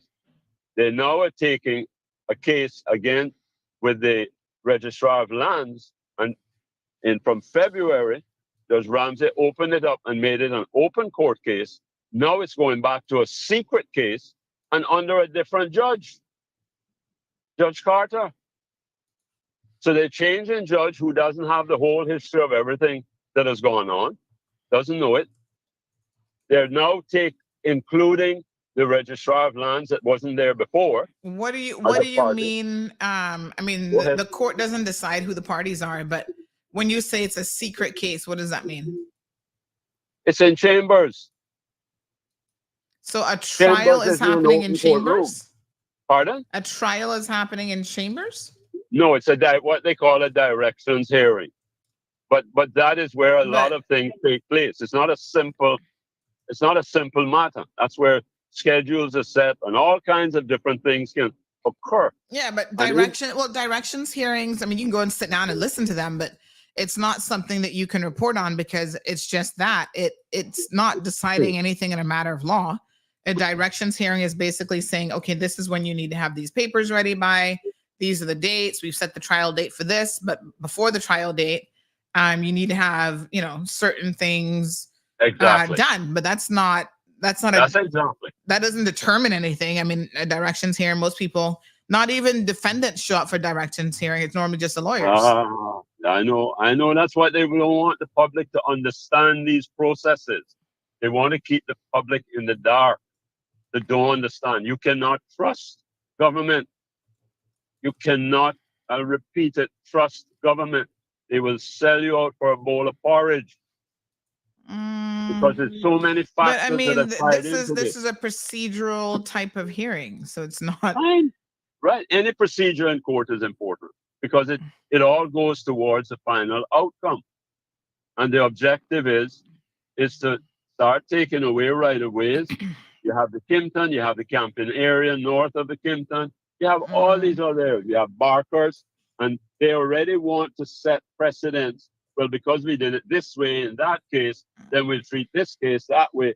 I mean, I've heard the wrangling of the lawyers and how they're trying to bring these things. Let's keep it simple. Let's bring it to a close today. Every time the lawyers for the DART organization are there, we can bring this matter to a close today. Yeah, but that's not what a directions hearing is, but okay. All right, so there's a directions hearing on Thursday that people can't attend anyway. Well, we don't know. What do you mean? We were pressing for them to not allow this to get back into a closed court, secret courtroom. The public needs to know what they're doing. It's a public lands commission. This isn't a private lands commission. This isn't the politicians' land commission. If it's a public lands commission, the public need to get information of what you're doing with public lands and public rights. This is what we need. The public needs to take part in this. Too much secrecy. And secrecy usually means it's not acting in the best interest of the public in government matters. So anyway, I won't keep you any longer. That's what I'm asking people. Please come out to the courthouse, the Kirkconnell building, Kirkhouse here, like we had to do before. We've been out there. They call the police and the SWAT gear and all those kind of things in order for us to get it out from behind the closed secret door. If we have to do that again, let's do it. Bring out the SWAT police. Bring out the SWAT police. Emmanuel, right, come out. Come out.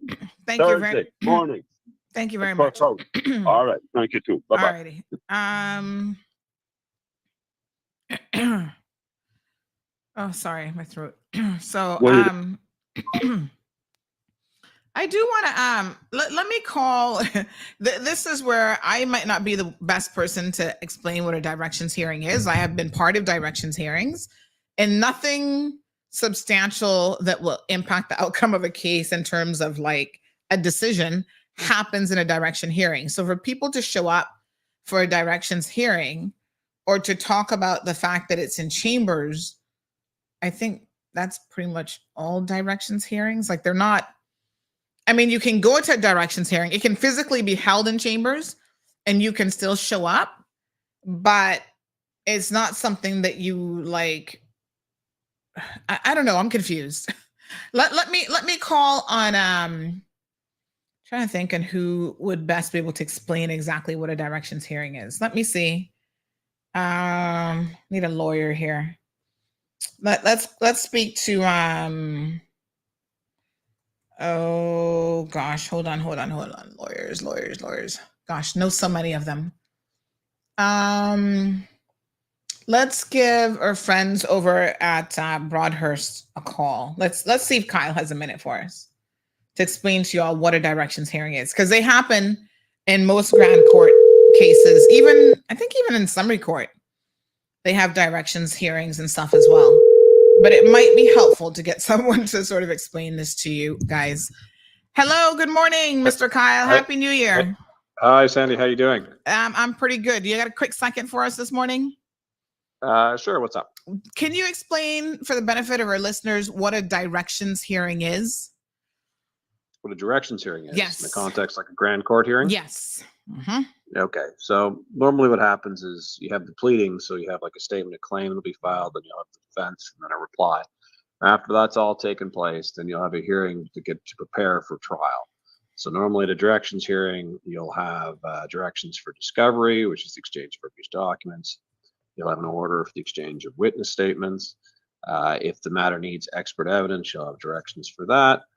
And effectively, it's all the steps that are necessary to get ready for trial. And then the other thing that's supposed to happen in a directions hearing is that if anybody else wants to bring some other application, like an application to strike out the claim or something else, they should let the court know then so that can be scheduled.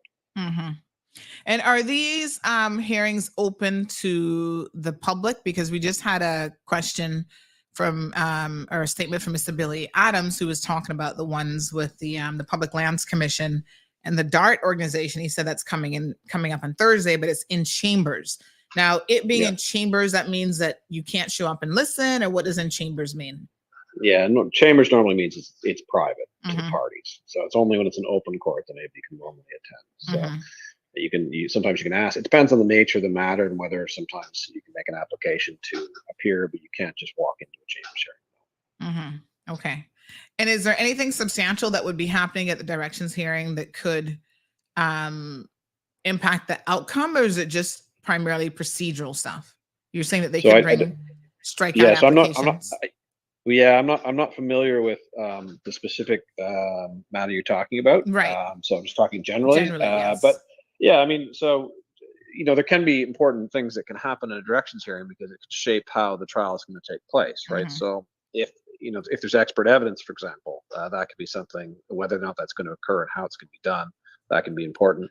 And also sometimes the directions hearing, what's supposed to happen is the attorneys are supposed to let the court know if they're going to be bringing a strikeout application or something like that. So you wouldn't necessarily normally have that strikeout application heard then, so you wouldn't have a decision on it, but you'd have it sort of scheduled as to when it's going to be determined. Okay. All right. So if someone says show up for a directions hearing, you probably shouldn't do that because you're not going to be able to go in court in any event. I mean, you're not going to be able to go in chambers, sorry. Yeah, you're not. Well, yeah, you're generally not able to go into chambers unless their chambers be treated as open court. So it depends. Like so, sometimes the press might be permitted into a chambers application, but you'd seek permission from the court first before you do that. Okay. All right. Well, I think that helps. I was struggling myself to kind of explain it to people. I mean, I've been part of direction hearings and stuff before. A lot of times, even the parties involved don't show up. It's just the lawyers that show up. And they're working out the details of procedurally what's going to happen. Yeah, and often, I mean, look, often directions hearing aren't very contentious because everybody sort of agrees, okay, we're going to have discovery, and then we're going to have witness statements, and we're going to have this, and sometimes it'll all be done by consent. So sometimes often the hearing is like a 5-10 minute hearing. All righty. Thank you so much. Appreciate it. No problem. Take care. Thanks. Have a good one. Yeah, bye. All right. Yeah, I mean, if they're just setting dates and maybe there's some like Mr. Kyle, again, he's been a practicing attorney, a practitioner for many, many years. And I wanted someone who's, has that experience with discovery, with case management hearings to let you know kind of what goes on because he's in them all the time. So the bottom line is you can show up on Thursday, but you're not going to be able to go inside of a case management hearing in any event. I have sat in on a few and I've never seen anything of real significance happen in a case management hearing. So it's just normally like, okay, we're going to set this date. If there's any, documents that need to be provided by either side, make sure that they're done by so many days before the trial. That sort of thing. So it's a directions hearing.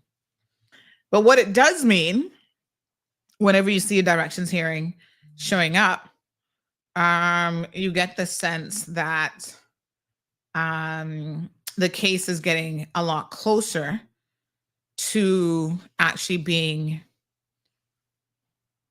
set for trial. They're going to set a trial date now with this case management hearing, and it's progressing nicely and moving forward. So we'll keep you guys updated. Thanks, Mr. Billy. I think a lot of people are confused about what you were even talking about there for a minute. You kind of lost us.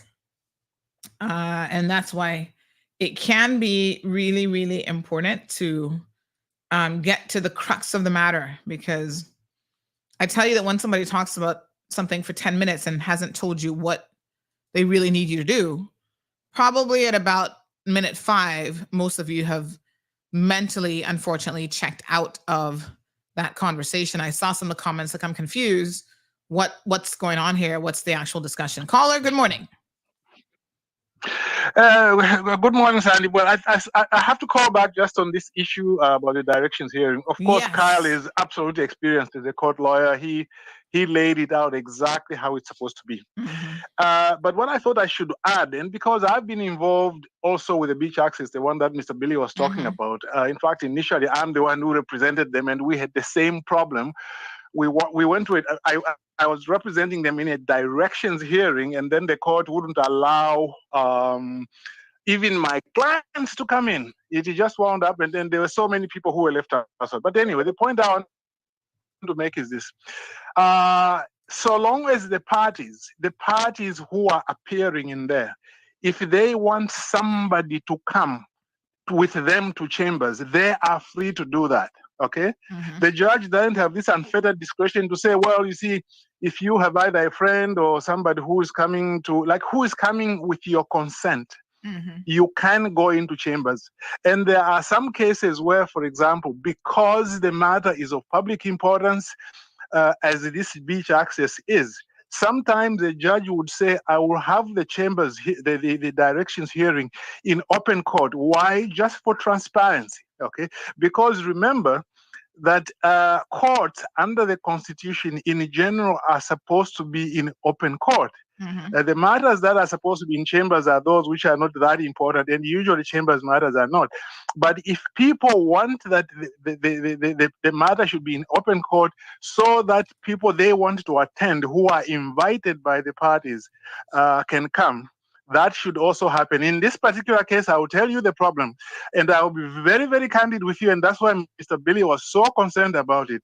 The Attorney General's chambers, we found them disingenuous in a number of cases, like they would post a document deliberately when the period is about to expire so that you cannot respond. And that's why you see Mr. Billy there being so animated, because there has been a perception that government has been acting,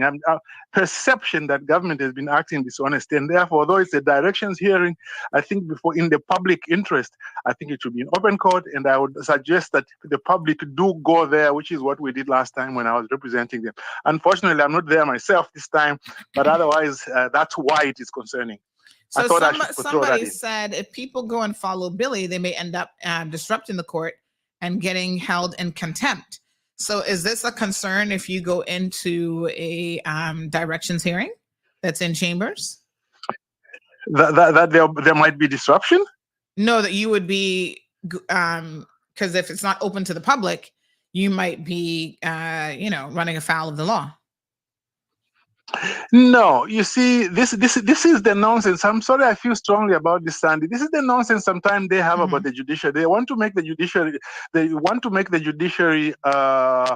Very secret. Under Section 7 of the Constitution, all decisions of the court relating to determining the rights and duties of members of the public must be done in open court. So that's what's in the Constitution. So these few exceptions which are granted, it must be understood that there are exceptions.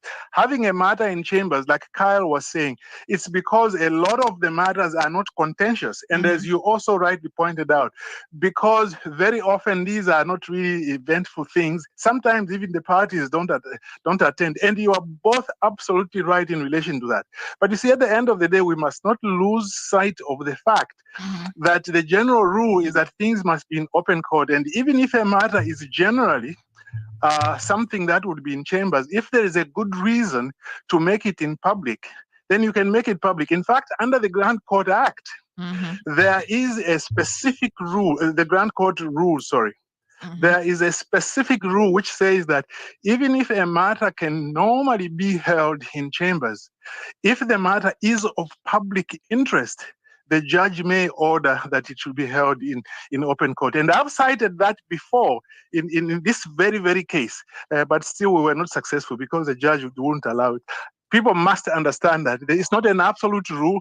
In the public interest, the judge, in fact, has an obligation to exercise the discretion reasonably to allow people to come in if it is a matter of public interest. I thought I should clarify that. Thank you so much. I really appreciate it. Okay, thank you. Thanks very much. Bye-bye. All right, dear. Bye-bye. So someone listening says the court has rules and those rules apply. All right, folks. It sure does. It has a lot of rules, actually. And it's very, very easy sometimes to run afoul of those rules as well. All right, let's move on. We were actually talking about the port, and this is something that I do want to conclude in today's discussion. So I do want to return to it. So we have two cranes. I'm going to show you guys some pictures here that are substantially aged, and they are having some issues breaking down. At some point over the weekend, both cranes were non-operational. So this is important because essentially what happened over the weekend is that the ship that was in could only be partially unloaded. Now, I don't know how many containers fit on these ships, but they were only able to initially take off 15 containers.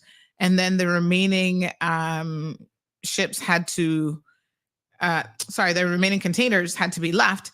And it seems like they eventually, by yesterday, got one of the cranes working. So listen, a crane that's like 40 years old, another one is over 30 something years old. These things have a lifespan, a life cycle, if you will. Just like when someone was asking the other day, well, what's wrong with a 50-year-old building? doesn't that mean it's still fit for purpose? Well, the argument is that it probably is not fit for purpose. Cranes have to be maintained properly.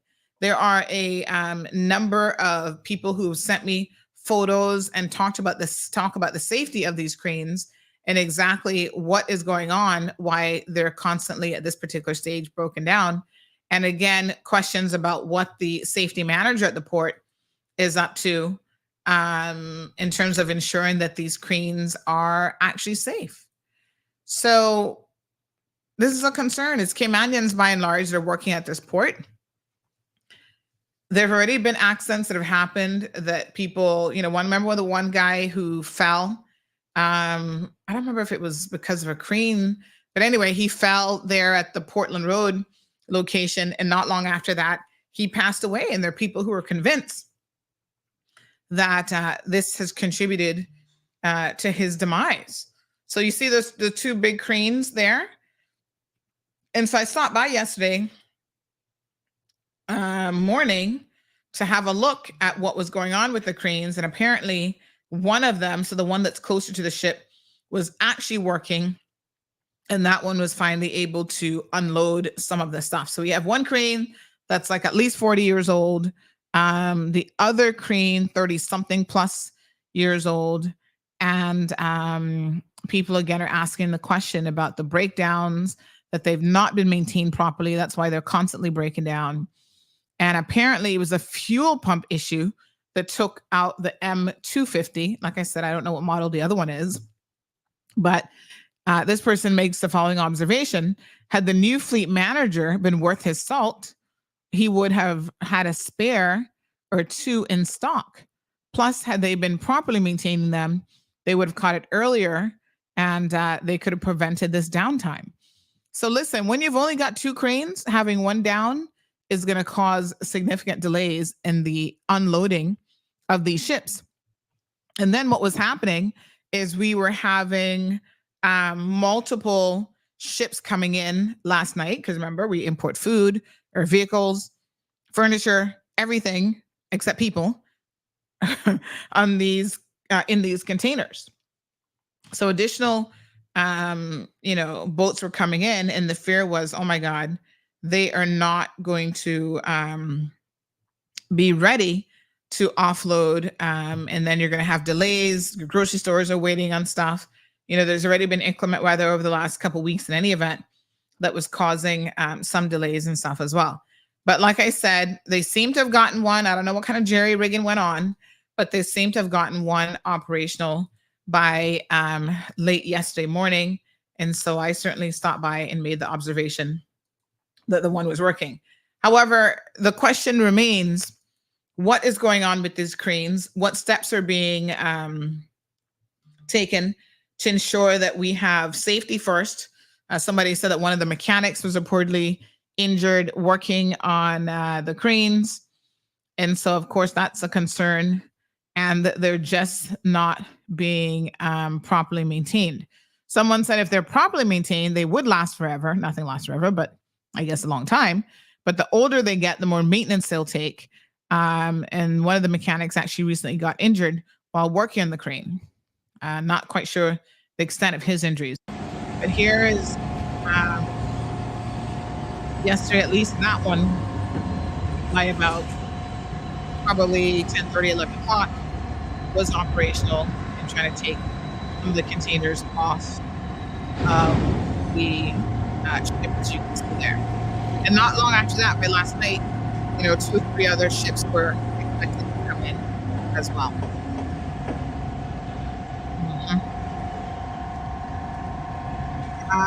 So one of them, which is the 4100 model, is going to require a either a new engine or engine rebuild. And so I'm even questioning, I don't know what the cost of these cranes are, but at some point, does it then become a question of why are we spending money constantly repairing? Does it make any sense trying to, maybe get a completely new crane? I don't know, but lots and lots of concerns. I want to turn your attention to the report that when Beth McField was there, and of course, her situation, she left in a spectacular fashion from being the acting port director. When she was there, one of the things she brought up in her interim report were a lot of concerns around safety issues at the port, including aging equipment and, just the safety of the workers.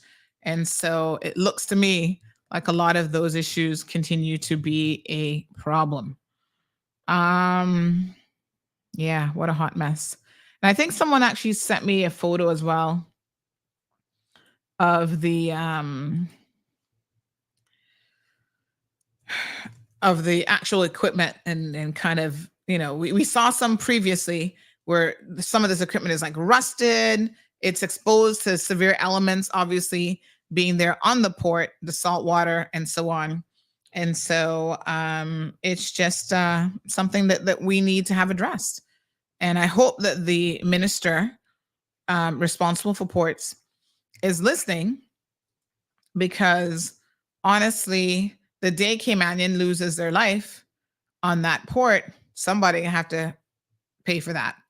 And the somebody is going to be we the people, because we're the ones who are going to get sued by extension. And of course, no amount of money brings back your loved ones, but have a look at what we're talking about here. Parts completely rusted out, as you can see here in the joints area. And this is very, very, very, very concerning. All right. I'm not trying to put my goat mouth on the port, but I'm telling y'all, you need to get it together. This government needs to spend some money on these types of things that create health and safety risk for our Caymanian workers, or for any worker in this country. Nobody wants to come here and lose their life. But it is particularly egregious that the majority of people who work at the port are actually Caymanians. And so if there's going to be a loss of life, it's going to be one of our family members, friends, acquaintances, whatever, people that, we know and love. So they said that it was an S show on Saturday night. None of the cranes are working. And people are saying, what is going on at the port? All right, folks. So there you have it. Another hot mess of a situation. Rough Sea says a good top of the line crane would cost about $6 million. Someone makes the point that regardless of, what crane it is, they all need to be maintained. And if you're not properly maintaining them because you don't have the expertise here, or people just don't care, that's a problem. Paul says, stop flogging a dead horse and just purchase new cranes. When you think about the fact that everything, like I said earlier, that is imported into this country, I mean, you would think that this would be a real priority. We've just increased port fees. So I think that it should be a priority. Catherine, good morning, says, please don't forget the man that lost his arm. Hunter says, sounds like there's a lack of preventative maintenance. 2 cranes fail simultaneously. Well, one had been down apparently for a hot minute. I'll try to find out exactly when. But the one that needs the engine rebuilt, they're well aware of that. Has it been? So,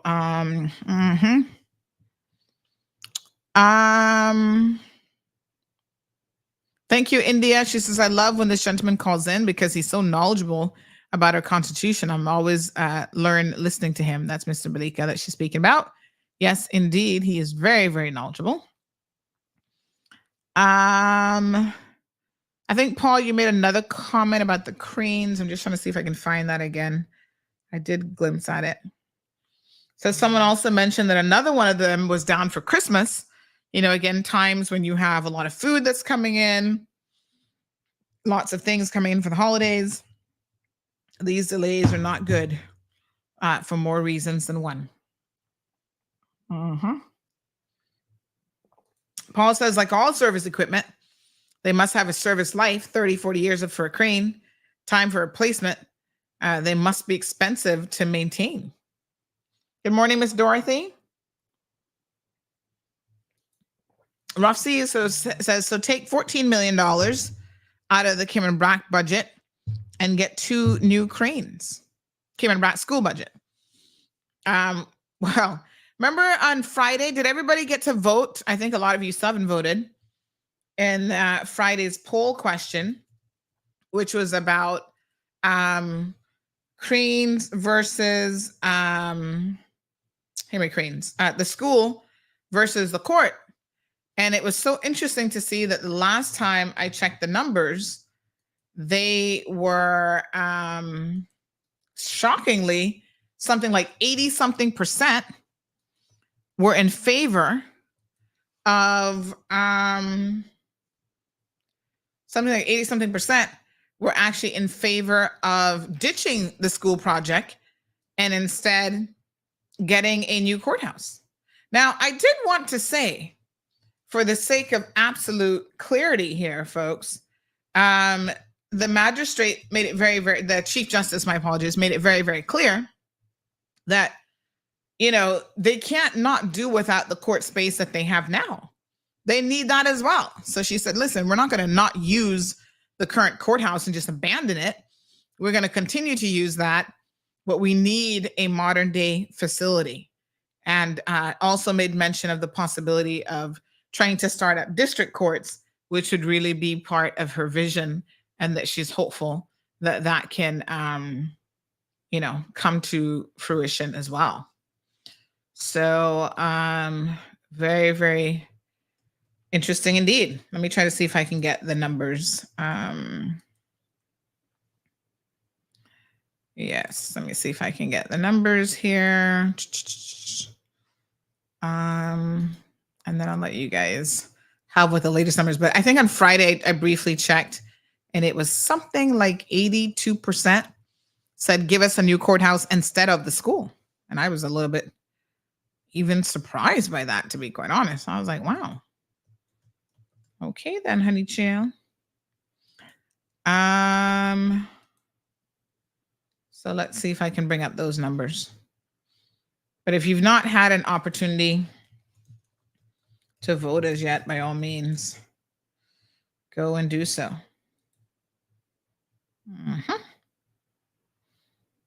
Okay, so Brac High School, so the current figures, 87%. And again, you know, if you haven't voted, please go vote. 87% have said, should the government prioritize a new courthouse or high school on the Brac? New courthouse, 87%. New Brac school is at 13%. But bring the numbers up, folks, because, you know, they're always going to complain, well, not enough people are participating in voting. So share the link, go vote in the polls, and let everybody know where the people stand. But that's not a close margin. That is a very, very large margin. Somebody says that the Brac needs a police station more than it needs a school. And so there you go. Okay.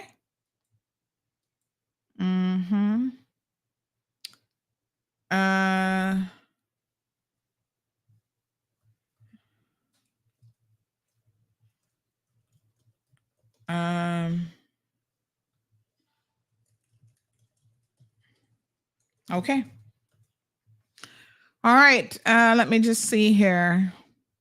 All right. So there's a person who wanted to thank you, Siobhan. She said she voted on Friday. Damien says 40 years old in salt water and all that environment. Thank you, Mr. Blika, Parliamentary Council, Attorney General's Chambers, British TVI, head of drafting and next overall in rank after the Attorney General.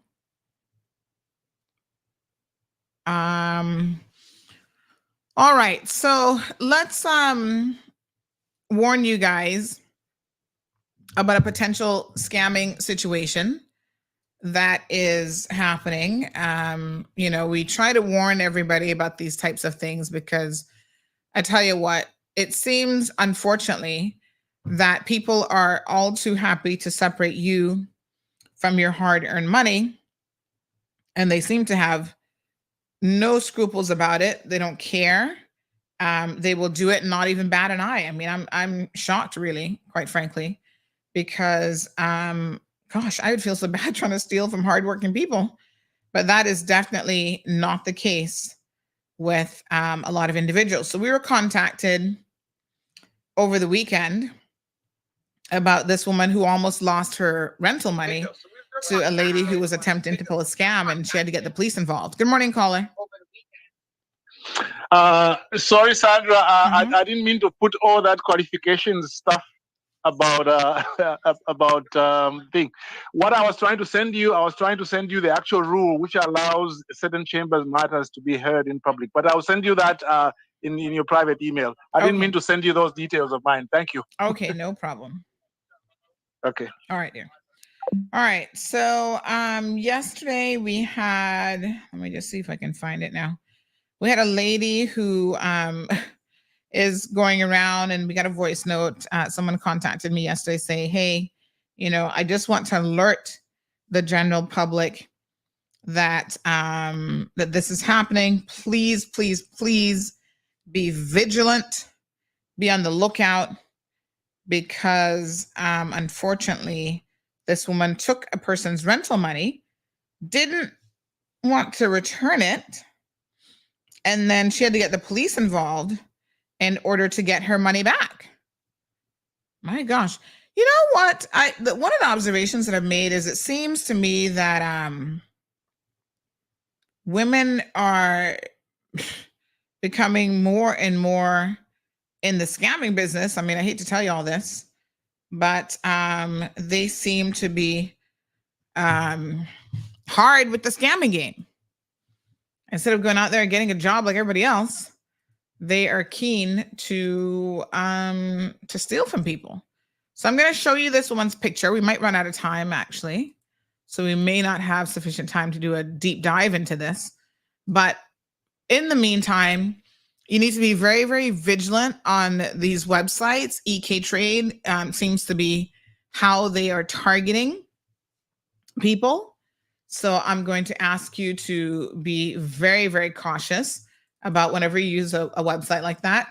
Any online platform, because you don't actually know who it is that you're talking to. So you need to take care to try to do your best to figure out, is this a legitimate situation? Insist on seeing places and meeting up with people.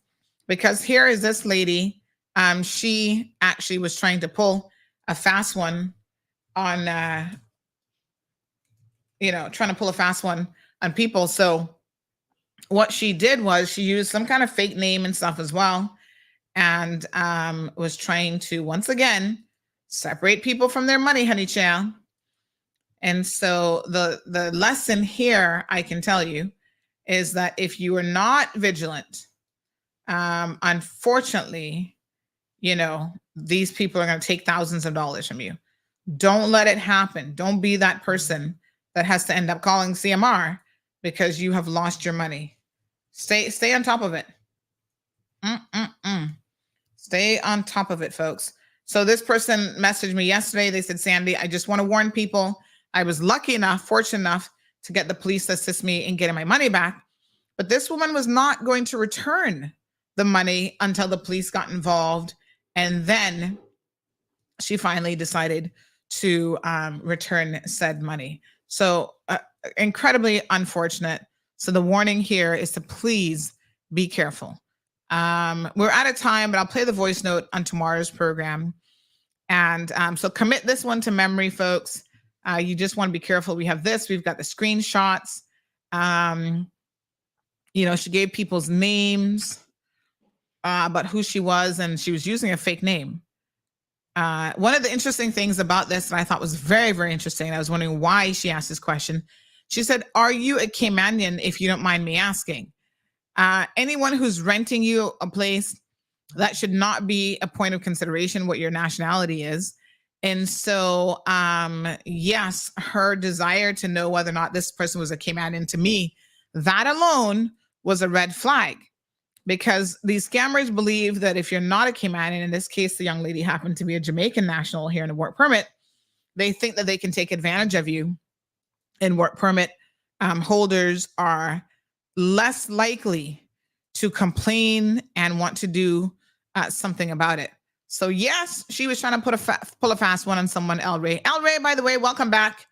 Hope that your Panama trip was a blast based on the pictures. It looks like you had a really fantastic time. Live says, well, you sure shouldn't miss her. Well, this is a thing. You would miss her because you're not going to see her in person. So this is part of the ploy, is you don't meet up with these people in person. You're doing this transaction on WhatsApp, over the phone, etc. And they are pulling a fast one on you quicker than you can say, "Cha." They have your money and running off with it to live their best possible lives. So not a good thing. All right, folks, that's the end of the show today. We got a couple things to do around here, so no overtime. But we'll catch you guys tomorrow morning for further discussions. Of course, you've been listening to another segment of the Cold Hard Truth, bringing it to you just like it is, honey chim. We ain't got no time for nothing else. Have a beautiful day. Thank you for tuning in to another episode of the Cold Hard Truth on Bobo 89.1 FM. Cayman's #1 talk show is live weekdays from 7:30 a.m. Never miss an episode again. Watch anytime on CMR's Facebook and YouTube channels for the latest show episodes. Don't forget to follow us online on our social media channels and visit CaymanMarlRoad.com for all the latest news and community happenings.